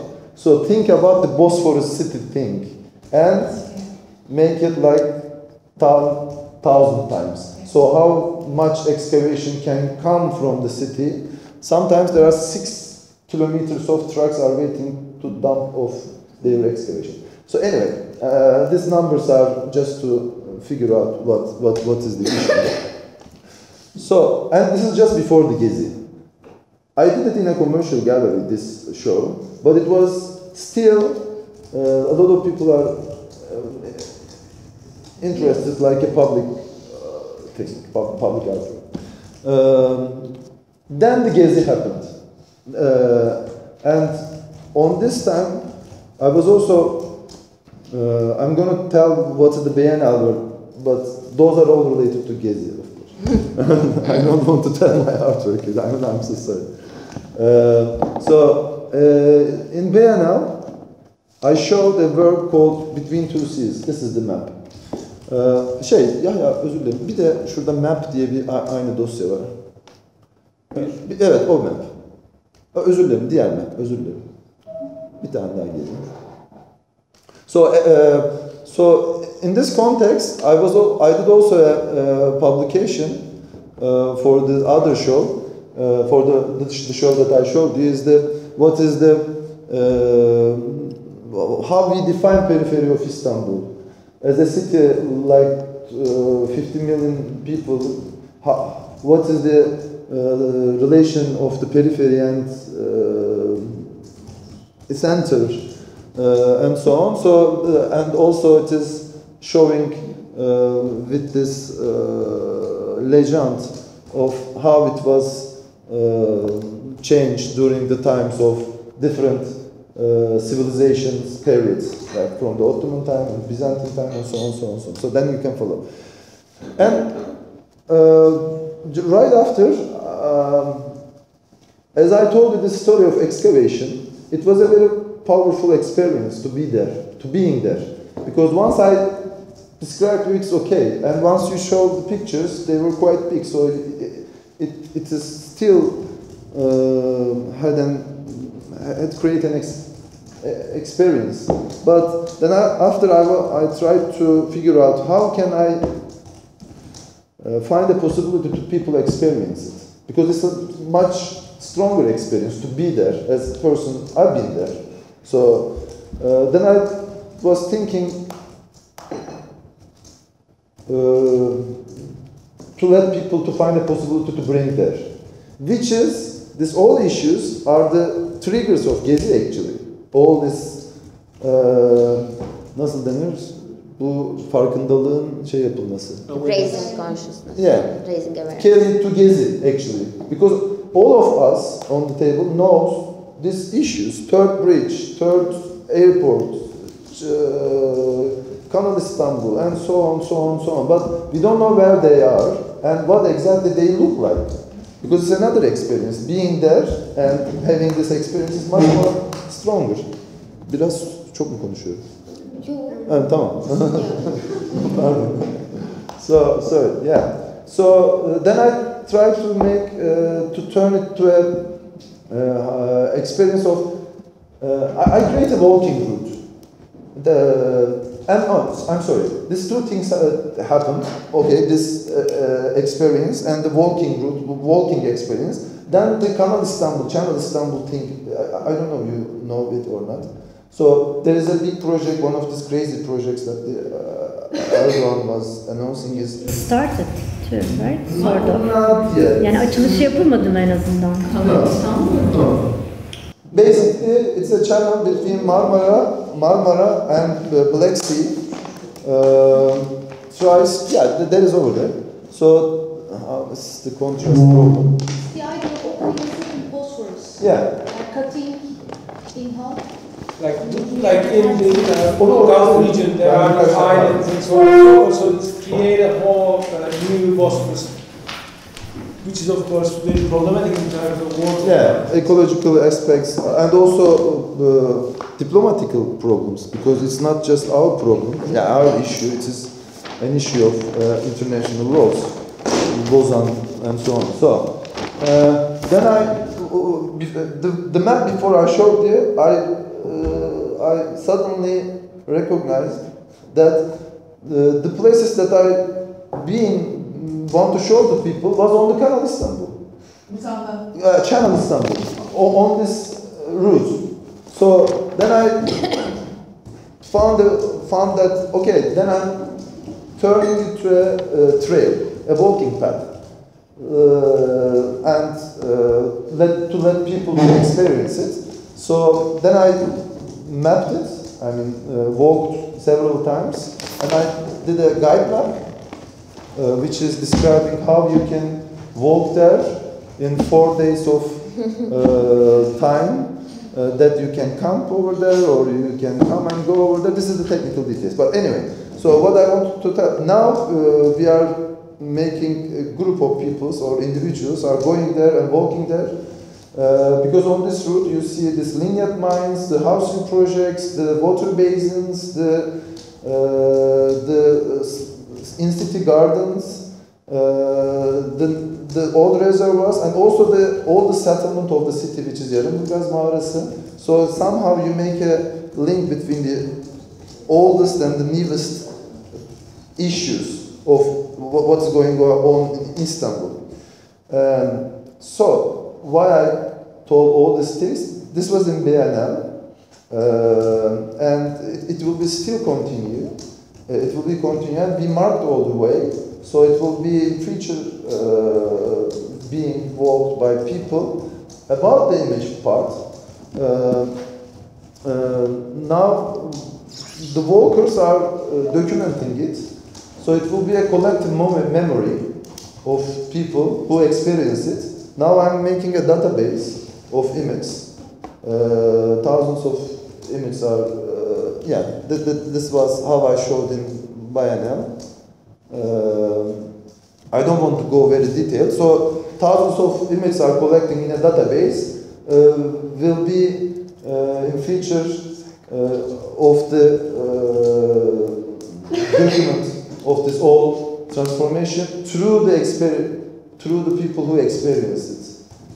So how is that? But I don't understand how this answers Yahya's question, which is how is artistic work changed, or is it simply the reception? In other words, this is a highly curated. I'm meaning this a little bit critically. It's a highly curated project, right? Highly curated.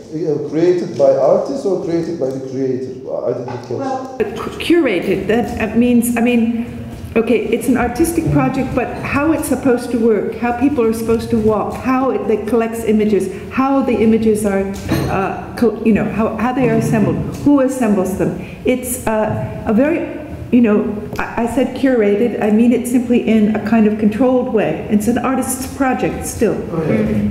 It's not, in other words, I'm not sure. I mean, it's a wonderful project. I'm not sure it's. I'm not saying no about that. But I'm getting back to this very important question of how Gezi, or other movements, but we are here now, Gezi, changes even. I mean, the project, of course, has more resonance after Gezi than before, because it's dealing with issues that Gezi deals with. But when it's handled by one artist as an entry to the Biennale, right, it's one thing. When the same issues appear in Gezi, it's another thing. When an artist is working after Gezi, it may be another thing. And that's where I understood Yahya's question, which I find extremely difficult, precisely because your project before Gezi was very powerful politically. So how, and maybe more powerful after Gezi because it deals with Gezi issues. But it's still an art project in a biennial. So the question I think we were trying to move into is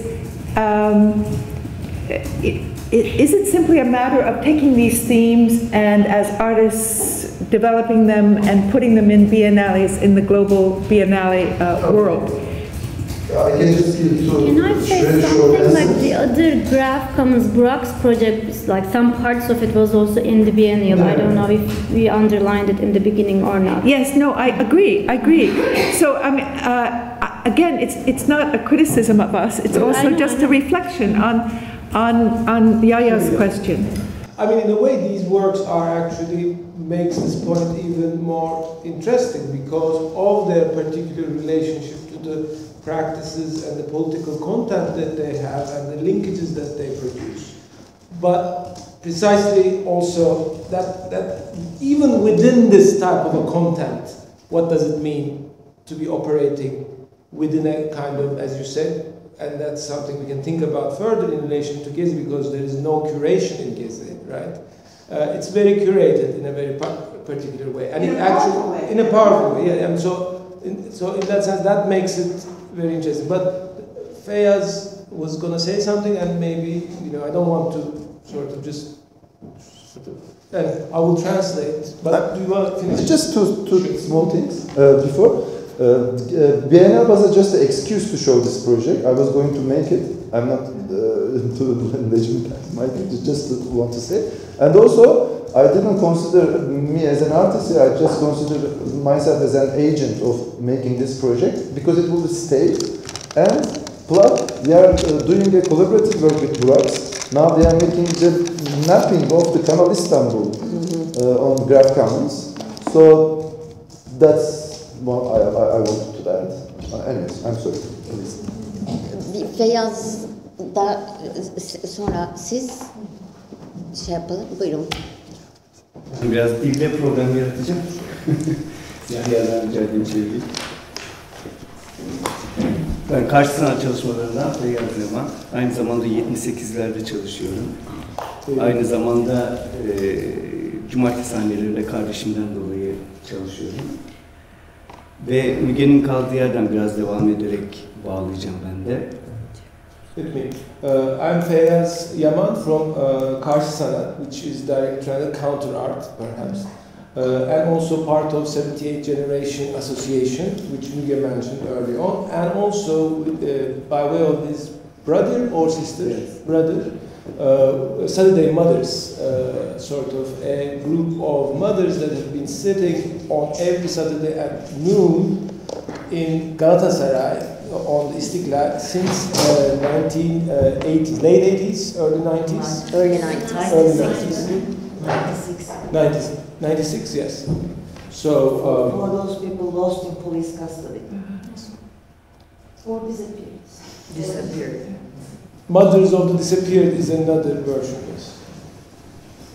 Bizim kuşak olarak yaşadığımız çok sert bir gerçeklik oldu. Belki biraz tepkisel de oradan kaynaklanıyor. Fakat Gezi ile kültüre bağlayarak konuşayım. Biennaller ve 80'den sonra değiştirilen kültürün özelleştirilmesi politikaları küresel anlamda da her zaman hiç sıcak bakmadığım, daha doğrusu sahte, yapay ve rol çalıcı bir dil olarak gördüğüm alan. Ve kurum olarak da arkadaş çevremizde de, politik çevremizde de bu alana sürekli bir müdahale etme imkanlılığı yaratılabilir mi diye hep düşündük ve çalıştık.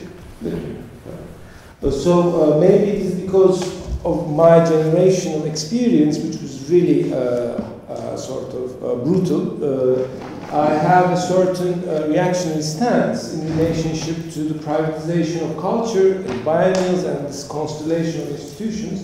I found them to be fake and role stealing from more radical elements.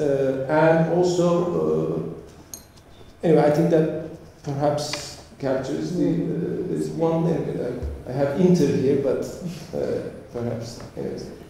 They have been trying to find ways to intervene. Yeah, intervene, yes. So they've been trying to find Biraz kabaca özetleyerek, yani yine de bir şeyleri tekrarlamak zorundayım. Eğer 30 yıllık yaşamında, kültürel yaşamında neoliberalizmin etkisini görüyorsam, bunun altını çizmek zorundayım. Neoliberal yapı kentsel dönüşümleri bütün dünyaya sermaye birikimi olarak dayatmasına paralel olarak, aynı zamanda da bunu kültürel olarak da bütün dünyada global bir kültür olarak bu megapoller üzerinden yaygınlaştırdı ve bana göre de bu alanı manipüle etmek için, turistleştirmek için özel olarak kullandı. Bunu da biennaller ve örgütlenmesi olarak yaptım. Çünkü baktığım zaman 30 yıldır hep bir prototip görüyorum. Yani Türkiye'de 80'lerin sonunda 90'larda başladı ama Sao Paulo Bienali, Venedik Bienali, Kobe Bienali, Kahire Bienali gibi İstanbul Bienali de hepsi aynı içeriği ve aynı politik eleştirelliği ve keskinliği taşıyor. Bu eleştirelliğin gaspı bana göre. So for 30 years of neoliberal experience, of course one aspect of capital accumulation process is urban transformation and so on and so forth, but at the other hand I think organization of the cultural sphere through the biennial format, which is not only in Istanbul but elsewhere in other centers, the names you must have heard, actually speaks a very critical language, but this very critical language is operating with the institutional form, very neoliberal institutional form. Correct me if this translation... And stealing from radical yes. art. Özellikle sermayenin yeniden merkezileştirilmesinin dolayımlı kullanılması sosyal bir takım çatışmaları ve patlamalara yol açacağı için burada biennalleri ve benzeri kültürel etkinlikleri hep gaz alıcı, sibop işlevi olarak çalıştırıldığını gözlemledim şimdiye kadar. So, because concentration of capital is actually creating certain contradictions, these types of critical spaces have the function of domestication and the function of co-optation and perhaps even releasing some of the pressure of the social. Türkiye'de de bunun yine 90'lı yılların sonunda yukarıdan aşağı inşa edildiğine şahit oldum. Çünkü ilk defa Vasıf Kortul'una yurt dışından transfer edilen bir zihniyet olarak bana göre önce Hacettepe Üniversitesi'ne geldi, Bilkent'e geldi, sonra İstanbul'a transfer edildi. Ama esas transfer edilen şey dilde oldu. Güncel sanat diye bir ayrım yaşadık. Translate that if you can. Well, so this is actually sort of a kind of a figure such as Vasıf Kortun came in the 80s, late 80s and the 90s, and he was first in Bilkent University in Istanbul, but what is more important embedded in his figure is actually the change in the language. So in Turkish there's the word contemporary can be translated in various ways. One is çağdaş is actually more commonly used for a long while, was of course has certain connotations, which was actually chosen by Ecevit, right? That's the sort of the one that used. And then there is another one which is called güncel. So güncel is perhaps what? Actual. right? Art actuel in France, yes, and there's that type of word in. And çağdaş means same age or same era, right? But of course, çağdaş in Turkish also means modernization. That is a kind of, not modern, but like çağdaşlaşma refers to a particular temporal narrative that you were speaking in your lecture. So it's a kind of a temporal narrative whereas güncel is more of the day, perhaps. So there is that type of shift. Yani özellikle modernleşme kavramı kullanılıyordu, çağdaş sanat kavramı kullanılıyordu, Türkiye'de modernite kullanılıyor, modern sanat kavramı kullanılıyordu, contemporary de kullanılıyordu ama bunun birdenbire dilde bir ötekileştirme politikası olarak üretildiğine inanıyorum güncel sanatın. So this differentiation of naming of what contemporary art is a form of othering in language of those who practice former versus of those who practice latter. Yani tarih bitti tezlerinde de çok paralel olaraktan bir aidiyeti, bir sürdürülebilirliği kopartmak isteyen, yeni bir sayfa açmak isteyen bir dil olarak çıktı karşımıza. It's a break, a language that offers a break, but also it's a language that refers to the end of history. Which one? The sort of this choosing of the day or actual. But the actual is that. Makes invisible continuities in history. Biz birdenbire kendimizi konvansiyonel bulduk. Ötekiler bu sefer günü götüren sanatçılar gibi oldu ama nitelik olarak baktığımızda da bir takım ayrımlar var. Pentür reddedildi. Ontolojik olan, içsel olan şeyler reddedildi. Onun dışında grafik olan dil girdi ve çok sert bir eleştirellik girdi. Yani içkin bir eleştirelliktense daha sert ve grafiğin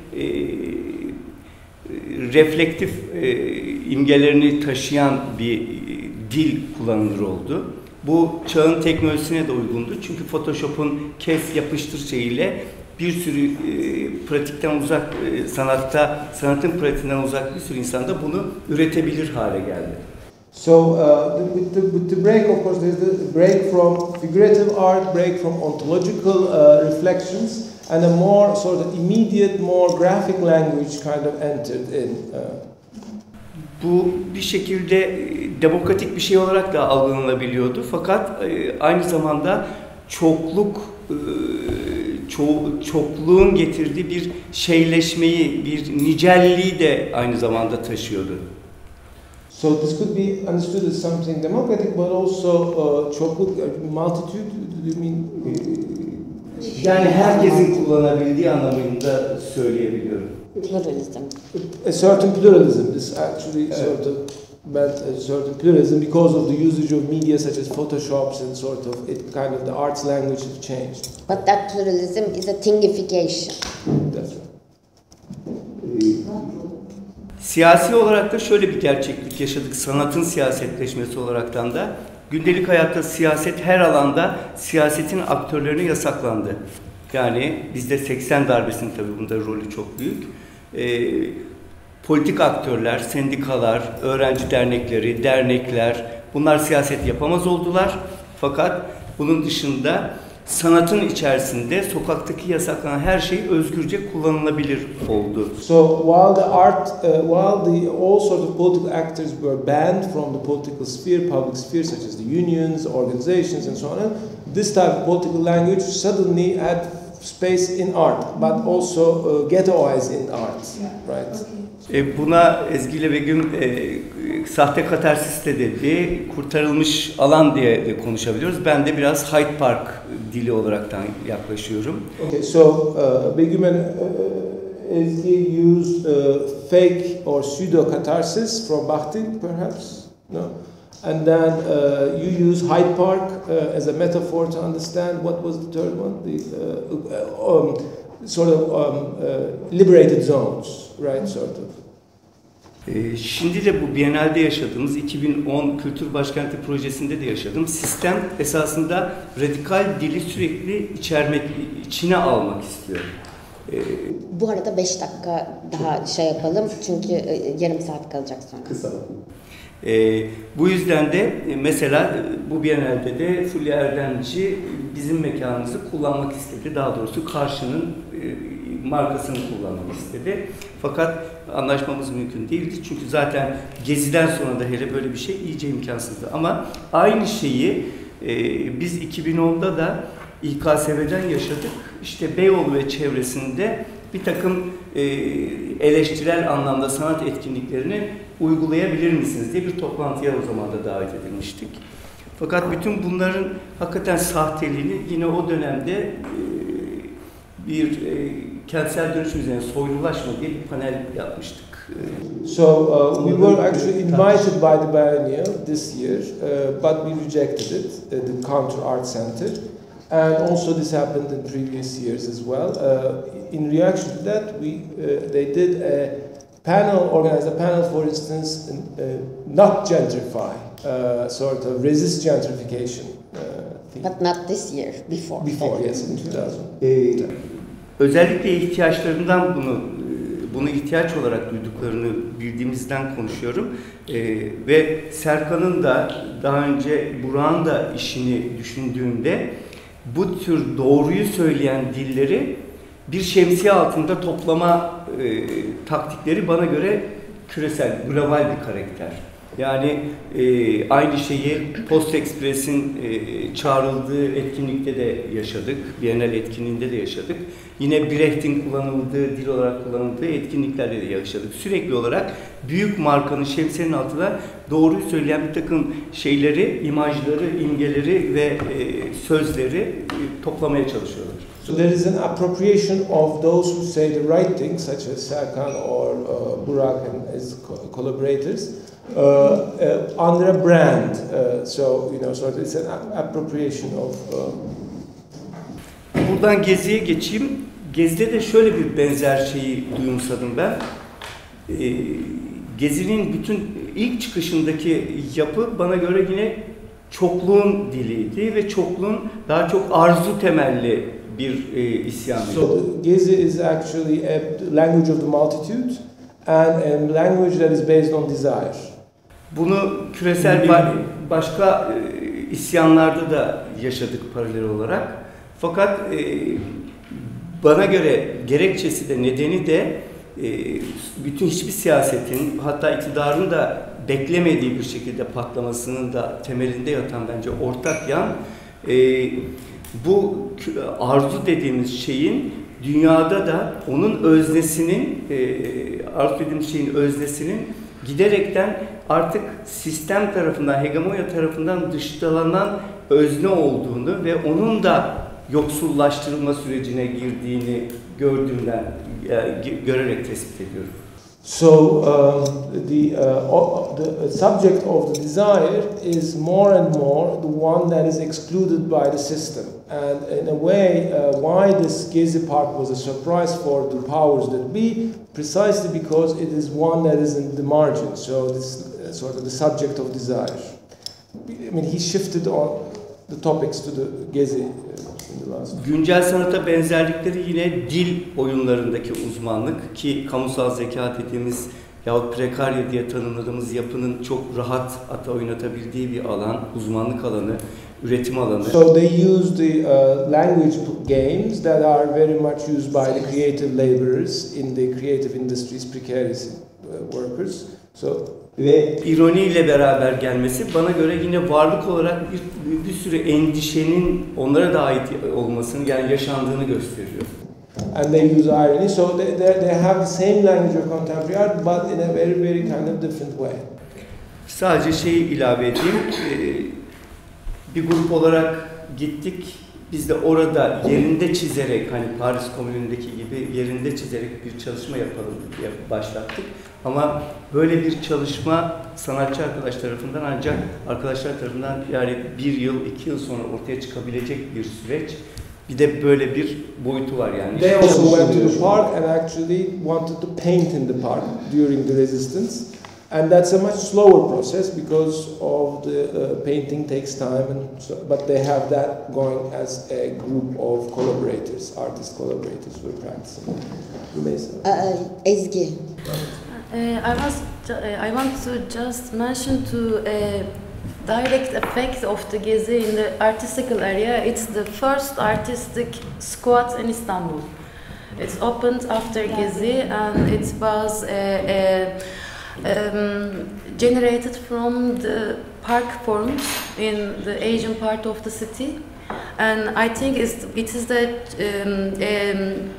big change in the political strategy in the artistical area, because me too, I was always in the protestation against the biennial and the other corporate patronage in the artistical area, but I decided to not be in the opposite position, and I decided to be a part of the creation of the production, the condition of the production. And I think the first direct effect of the Gezi in the artistical area is this building occupied by the young artists, and it will be a place to live together and produce together. I hope it will be useful for us. Okay. So, I mean, I'll talk a little bit about these art issues. I'm Rümeysa. I have been reporting for Culture and Arts News for the last 6 years, and like I mainly cover contemporary art. I mean, I will link it like my personal, like I will be talking about my personal experience mostly.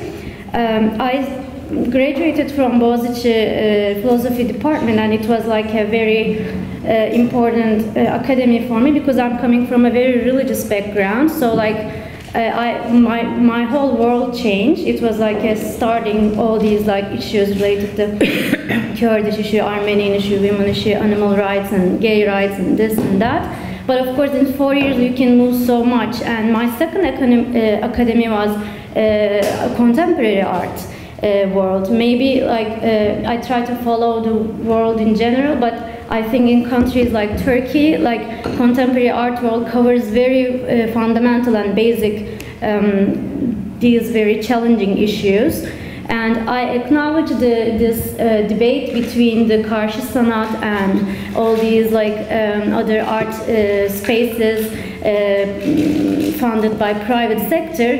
And I'm very curious about that. But on the other hand, like my personal experience, like because of the language and because of the way they expose themselves to the world, like I as an individual, as an audience, I had always have a distance with this, with for instance Karşı Sanat's discourse, because like as a person who had religious affiliations, it always felt very isolating to me. So I understand, of course, this liberal art circles are stealing roles, etc., etc., but also like practically speaking, they have a more welcoming way of and I don't think that this is totally fake, and I don't think that like there is this like very united group of people like doing stuff with the private sector's money that will make them richer, etc. So for instance with the Biennial, they had, of course Biennial has tons of problems. And a lot of people, like including the Biennial organizers or who are paid by the Biennial team, and also the artists, they discuss about this all the time. I mean, you can ask like, what is the outcome of this? Is it just making, is it a catharsis at the end or not? I don't know about the answer to that. But for instance, after Gezi, Ali left, but a group of people in the art world have been meeting every week. We call ourselves Turuncu Çadır, Orange Tent. It was like started from an orange tent. Actually, Serkan, it was your tent, right? And then we have been like tried very hard to be a neutral place, and like it's so hard in such a polarized countries, polarized art circle with big egos to like have a neutral platform, and we really worked very hard for it, and I don't know if we achieved it or not, but our biggest issue is always we are a little group of people like doing the handling the practicalities, like where it's going to happen this week, what's going to be the topic, who is going to moderate it. We are doing meetings to handle these things, and it's always, should we do it at SALT? Then a lot of people will be thinking that we are very close to this liberal wing, but I mean, do you understand? Like, we talk about this for hours and hours, like, and I don't think that, like, for instance, with this biennial, it was like a joke. Nobody in the art world really thought that it was just Freeze, I think, published a very glorifying article on the biennial, but Istanbul art world was aware of all these problems related to it, but it also had good issues, I mean, good works in it. And I also would like to say something very little about Serkan's work. For instance, he was not trying to, his images were very modest and in a very little area, so he wasn't trying to like steal, like, at least it was my way of seeing his work at the biennial. So I don't know if I'm like answering your questions, but I think these are all has little, like, we don't have a museum in the city, so like, of course, biennial is also bringing some of the things. I mean, I don't know, I think I don't want to say that I'm not seeing it as, you know, art world versus getting out of the art world and doing an alternative space, because that's an old issue. Yeah, it's a. I'm talking about what might be new. And for instance, it is clear that the reception of your work is transformed by Gezi. Yeah. That's clear. And so whatever you intended it to be, it became something different because of Gezi. So that is a really good example of how Gezi cuts into a practice and changes it. And again, I don't think it's the intent. I mean, you know, that the artist can choose. Of course. Well, you couldn't choose. You couldn't say there must be Gezi because it will be good for my artwork, right? It happened, whether you liked it or not. It happened. So I'm thinking a couple of times during this discussion of what the yes men do when they go into a corporate meeting and they announce that some new policy for the corporation, some ecological policy or whatever, and it's followed and everything, but the yes man is just someone who dressed up and pretended to be a CEO of a big corporation, but no one knew that they were kidding, and so they cut into that space. And they really do some interesting, and that would be another cut into it. In other words, it seems to me, in fact, I mean, the beginning of conceptual art in the art world was very important. Biennales have had a very important role to play. But there also is this other tendency of co-optation, etc. There is this other tendency. So it seems to me maybe that, in other words, what I'm saying, it's not you ought to do it this way, you ought to do it. It's not a question of ought. It's not a normative question here. It's more of an empirical question. It's more of a historical question. This happened. And, you know, I mean, something changed with the Biennale that was going on. It changed. So that's something I think is important to capture in this, like this image that you showed us. That was, the practices crossed in a way that no one could anticipate. And sometimes it's good to try to articulate what's new there because it sets the old debate, the one that's been going on since the 70s, in a new possibility. That's my point with the question. I think like the difference as far as I see the situation, I think before the Gezi, pretty much most of the people in the art world was like, we cannot do great things without funds. We lost this thing, so we have to, you know, do within the system, blah blah. But now everybody, like when you experience such a big thing without any decision making and without any funds, like it happened like crowdsourcing way. So like everybody is like, okay, now I can do this great project without applying to any of these corporates, etc. And I think there are efforts in this sense. Bengi. Siz almıştınız. And then Lara and I will say something now. Sometimes I think this question about what has changed after Gezi, what's new about Gezi, could be a wrong question. I think we should ask this question like what can we change after Gezi? Because we always, I mean, what happened is that there was, let's say, a rupture in the construction of neoliberal subjectivities, right? That we realized in Gezi that, you know, humans produce humans and we can produce each other differently collectively. But that was a moment, that was a possibility that we realized.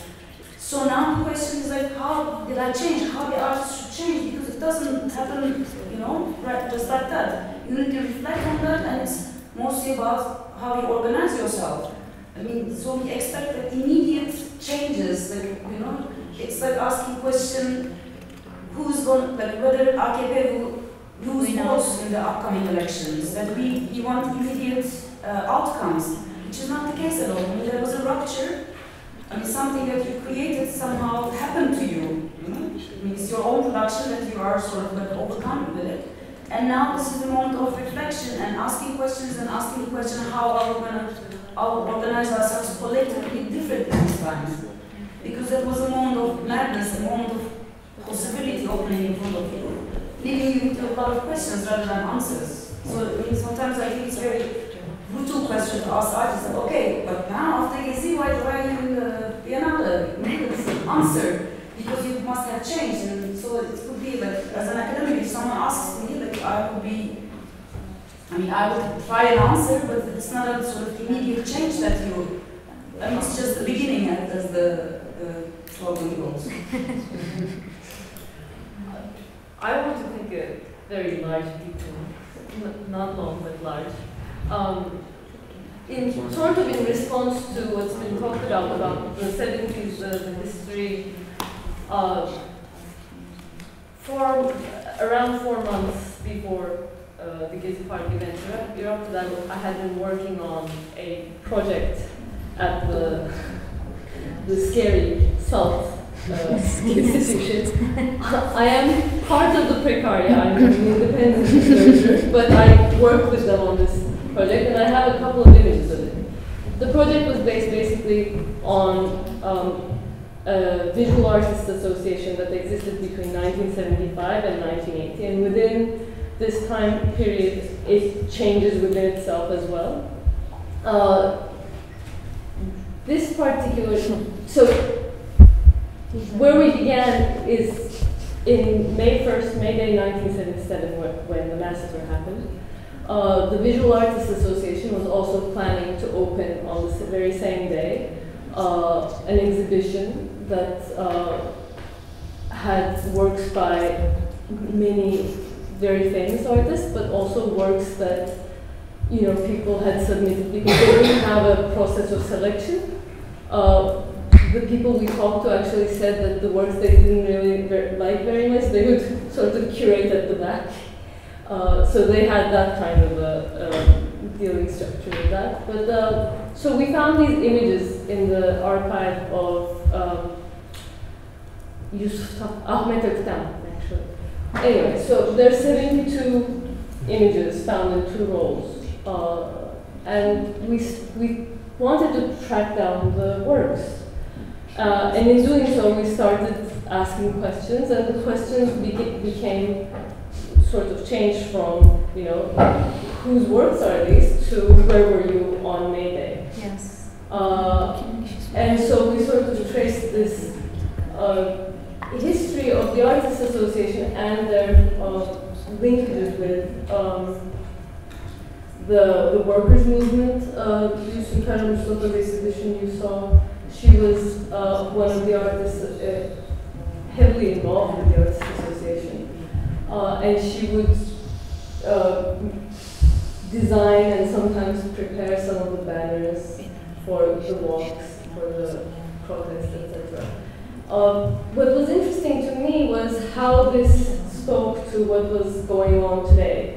Because since 2010 or 2011, we've been meeting under informal unions, groups, And we've been trying to either unionize or become a legal entity that could actually association or something that could actually fight for artists' rights. This has not happened yet still. But in any case, the reason I worked on this project was basically because I was curious about how this could speak to our present experience. On the other hand, of course, it was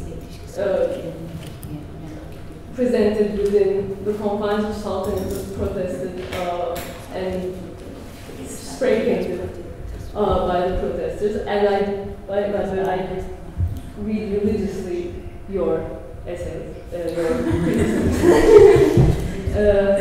So this was something that I think sort of traced a social history, as well as sort of brought out the spatial history, the spatial memory, the aesthetic memory of Taksim Square, which was at that time had been under sort of construction for a long time. So I mean, this image and the image that you would see from Gezi, I couldn't help but say, you know, could it have been that some people had seen the exhibition? I mean, it's a very sort of visual history that sort of reoccurs in very different ways. So this was what I wanted to refer to briefly. I will give the word to Adnan. Just before giving it to him, I will say one thing about this, post-Gezi art. The same question is being raised. I am involved with a lot of political issues and political parties. So this question of what's going to happen after Gezi, what's going to happen to political practice, not only artistic practice, but in our circles at least, the question is what will happen to political practice. This is being raised again and again. And this is a very important question, but what strikes me as well, I mean, parallel to this is, okay, in Turkey, the crowd, and globally, the crowd, and as you have mentioned in your talk as well, as far as I could,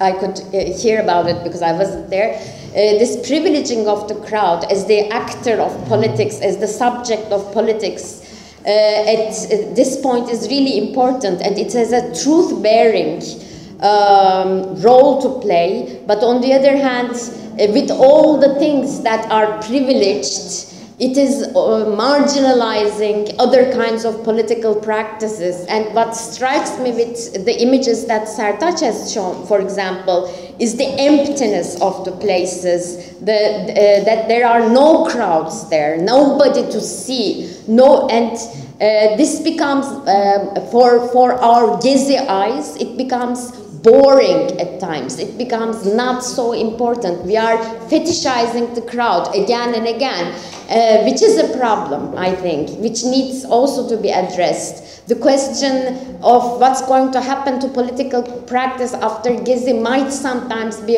overwhelming, paralyzing. It can push us to a waiting, to a nostalgic expectation that is not fulfilled, that can paralyze us. And so we have to think about this, I think, parallel, the emergence of the crowd as truth-bearing and the privileging of the crowd as something that marginalizes other political practices, other images, other ways of being. So I just wanted to make that point because we are really suffering with about that. This is something very much talked about in New York City too. Yeah. Because these neighborhood movements, the movements that are really take a more patient form of organizing in politics have to keep going on. They in no way are made superfluous by this. Yes. And I can't agree more. But when Sertaç's images, what strike me was when I see Sertaç's images, I want to see the crowd.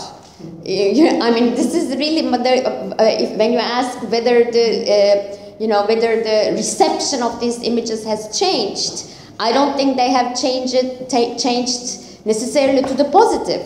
Because I want to see people. I want to see people being gassed. I want to see people being voted. I want action. Our now visual and political, expectations have changed, which might be, and that's why, for example, Ayşe's action was very difficult to comprehend and very difficult to relate to, because she was singular. She was in the midst of the minds. There was no crowd. Our eyes were not really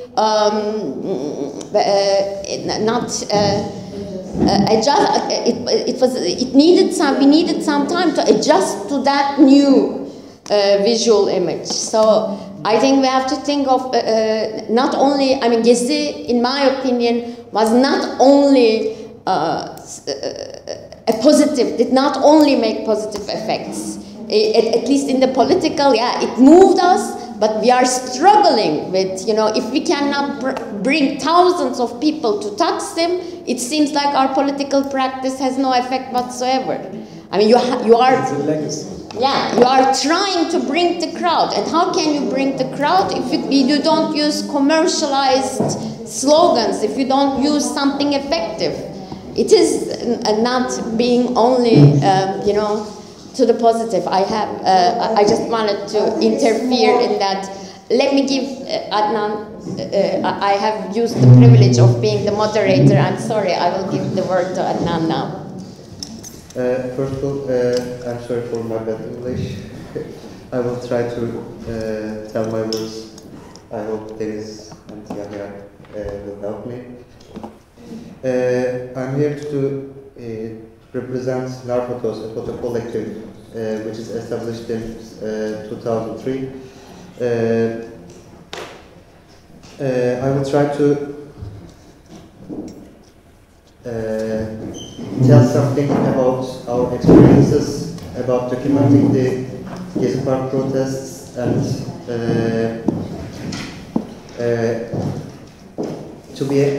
how to be an alternative media way can be used.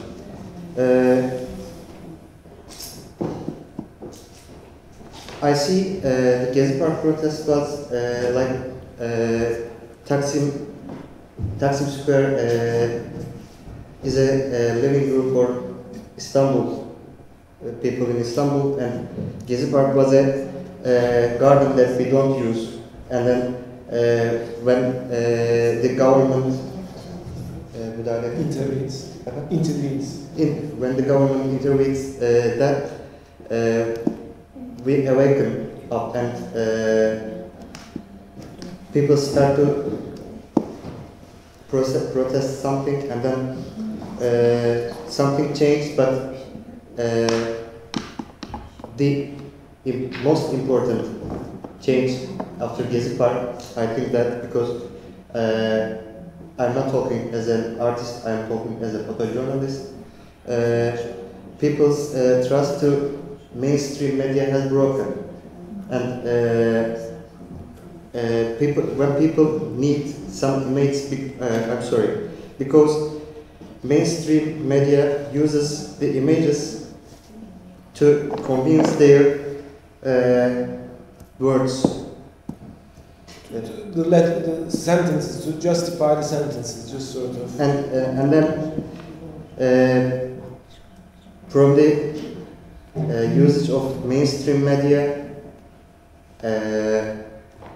we can talk about TRT, the national television, and then from the beginning of 90s, the special television channels, private television channels. People was facing some image, but that image were just to convince people the state's words. But people now need to see the image that they choose.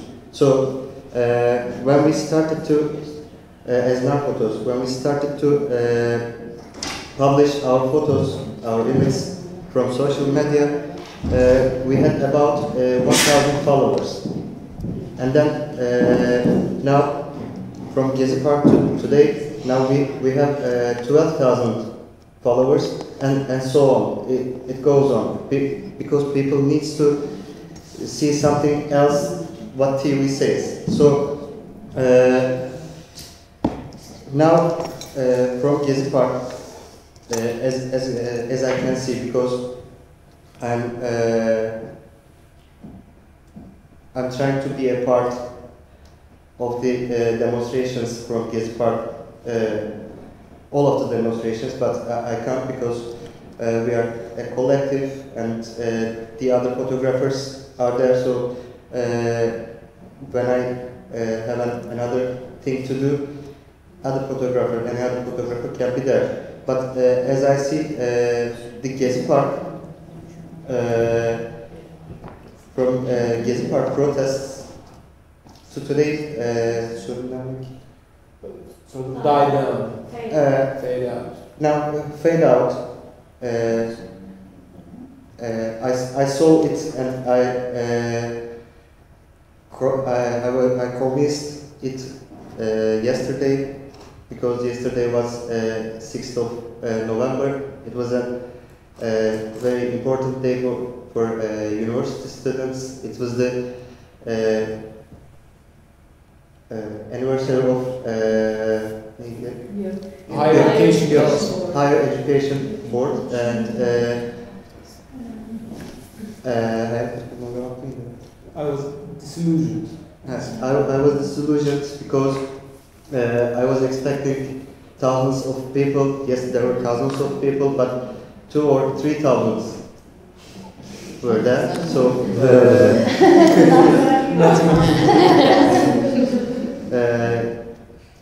but this is not something that broke my hope, because I think the most important thing about what's going on this country or the world, people's trust to mainstream media has broken. So I think something will change, so on, and then that's a big opportunity. The fact that the media trust to big media is broken is a big opportunity. Yes. Now we have opportunity to tell our words as an alternative media way to people, to more people before Gezi Park. So it's a way for us to reach to reach a separate way. Okay, just we have already. It's 7 o'clock. They are waiting for locking down the building. So let's take 10 more minutes, and then finish. Is that all right? Wrap up. I wanted to say I think the emptiness of these pictures after Gezi Park is particularly powerful for me. Right, exactly. It's particularly powerful, more so than if there had been people, right? So I'm not sure that it quite works as you're suggesting, that we need the crowds. As a matter of fact, it seems to me that it can't be just numbers that matter in this way. And you know, we saw Taksim we saw Tahrir in 2011, but we also saw it last year, and we have seen it under very different circumstances. There's nothing magical, there's nothing miraculous about the crowd.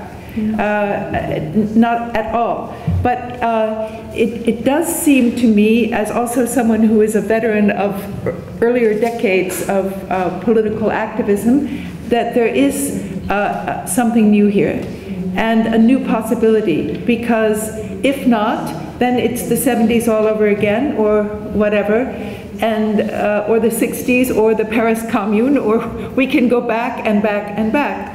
So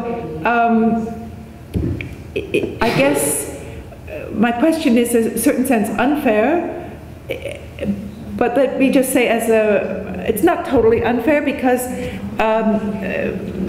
for people who have been active in the academy, and others here are in the academy, these are not new problems, but there seems to be a new space in which these problems can be dealt with.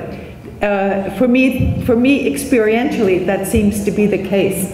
So the question is how we keep a conversation going about that. Not an easy answer, not after Gezi immediately it's clear what happens, but I would not have believed it if I hadn't heard it from everybody I spoke to in this country since I got here. On the way back from the taxi with Denise, it started there. We passed the place where the soccer team was from, and suddenly we were talking about it and talking about it. I don't care if I'm speaking with students, or I'm speaking with you here today, or I'm speaking with any other group. It's, the force of this is still active, and the worst thing in the world would be to fetishize it, or to say that now we only can do numbers. Numbers count. Only 3,000, what's that? Nothing, no one's doing anything. But and I don't know the answer to my own question. And I do think there are interventions. I mean, when you think of how the art world started, Arthur Danto spoke of the end of art. He died recently. I don't know if it's a discussion you have. And Danto said that art is over, and now what we have is the history of art inside the art world. Kind of awful. But in fact, at the beginning of that conceptual movement, it came way out of the museums and into public space. I'm thinking of people like Barbara Kruger, or there's zillions of people, I can't think of their names right now, but not everybody was Andy Warhol with Brillo pads. There were other people doing things.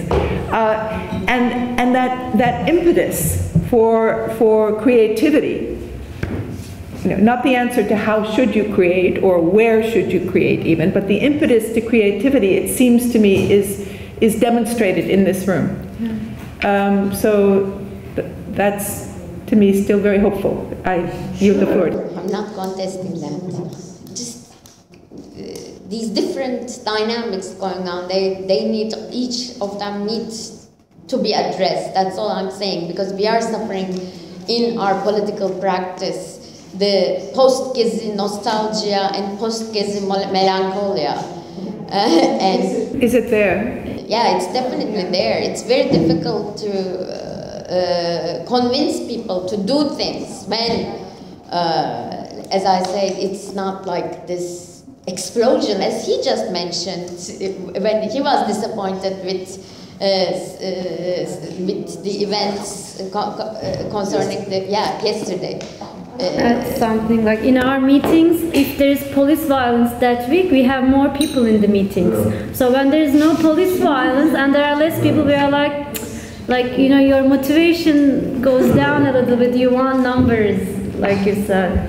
But it's just one of the issues we need to address. It's not the most important issue. It's just every event creates its own hierarchies, its own conflictual effects, and which of them are going to become productive, which of them are we going to emphasize, and which of them are we going to work with depends on us. That is what political action is. That is what probably, I don't know, but artistic practices as well. Do we have time? Yeah, I just wanted to sort of briefly mention this. I mean, one of the things that we didn't get to was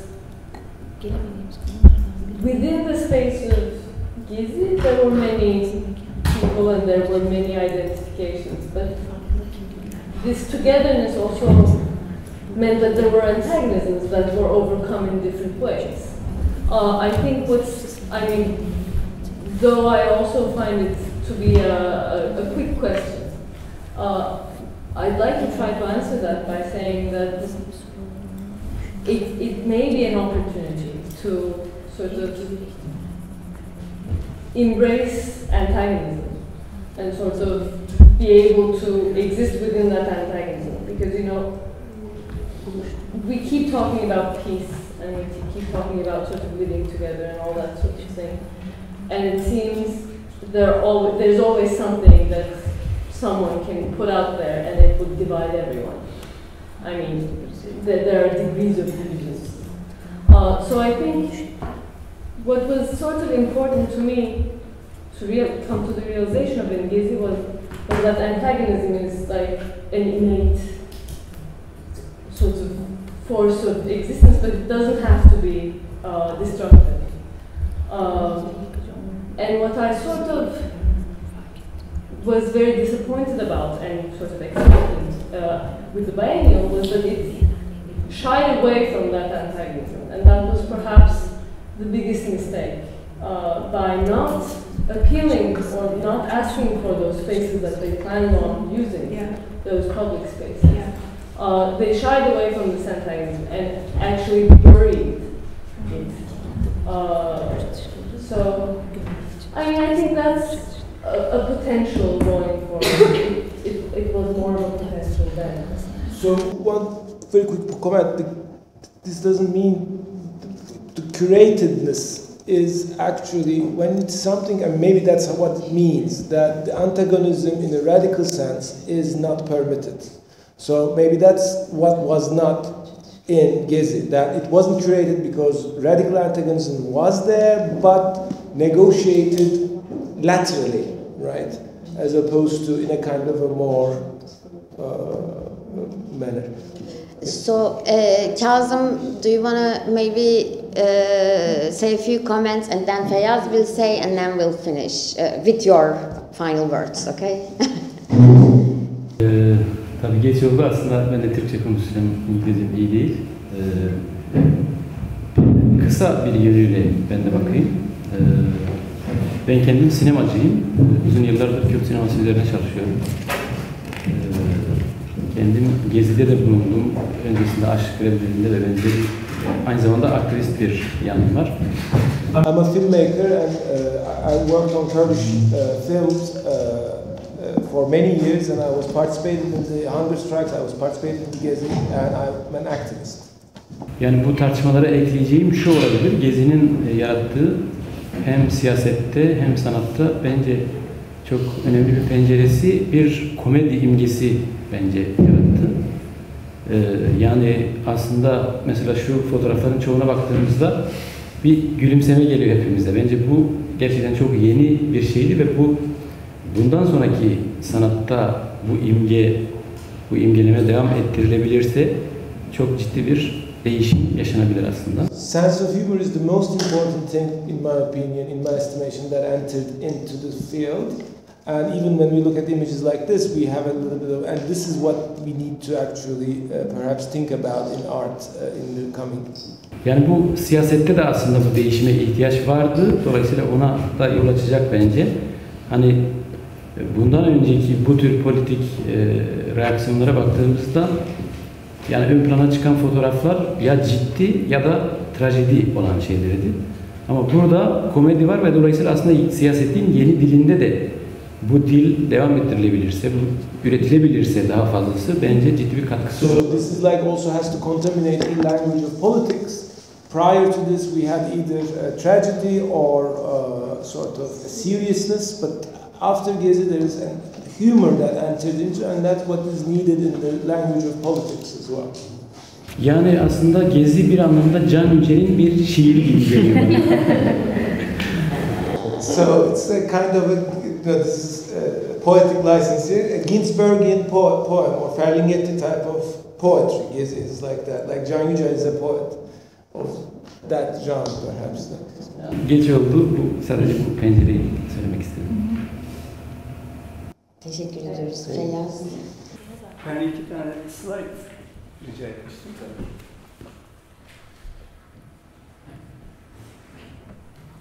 Önce birinciyi alalım. Evet. Açtığımız sergiyle, Gezi'yle ilgili bir sergi yaptık karşıda. Bu kare çok ilgi çekti. Özellikle ortadaki siyah giysili kızın varlığı, yani dişi bir hero olaraktan hem modaya ait hem şeye ait duruş olarak çok farklı bir kimlikti bizim kuşağın aktivistlerine göre.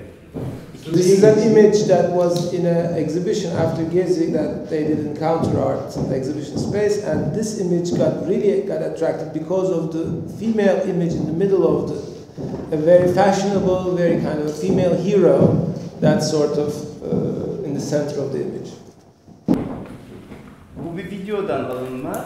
Pazartesi günkü müdahalede, Taksim alanına yapılan müdahalede otobüsün üstünde kırılan kızın çığlık attığı bir sahneden sadece filme aktaramadım buraya.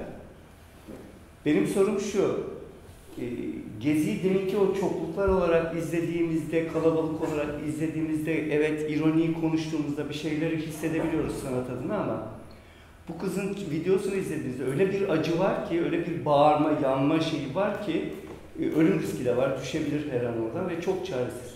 Yani bana Vietnam'da çığlık çığlığa koşan o çıplak kız fotoğrafını hatırlatıyor.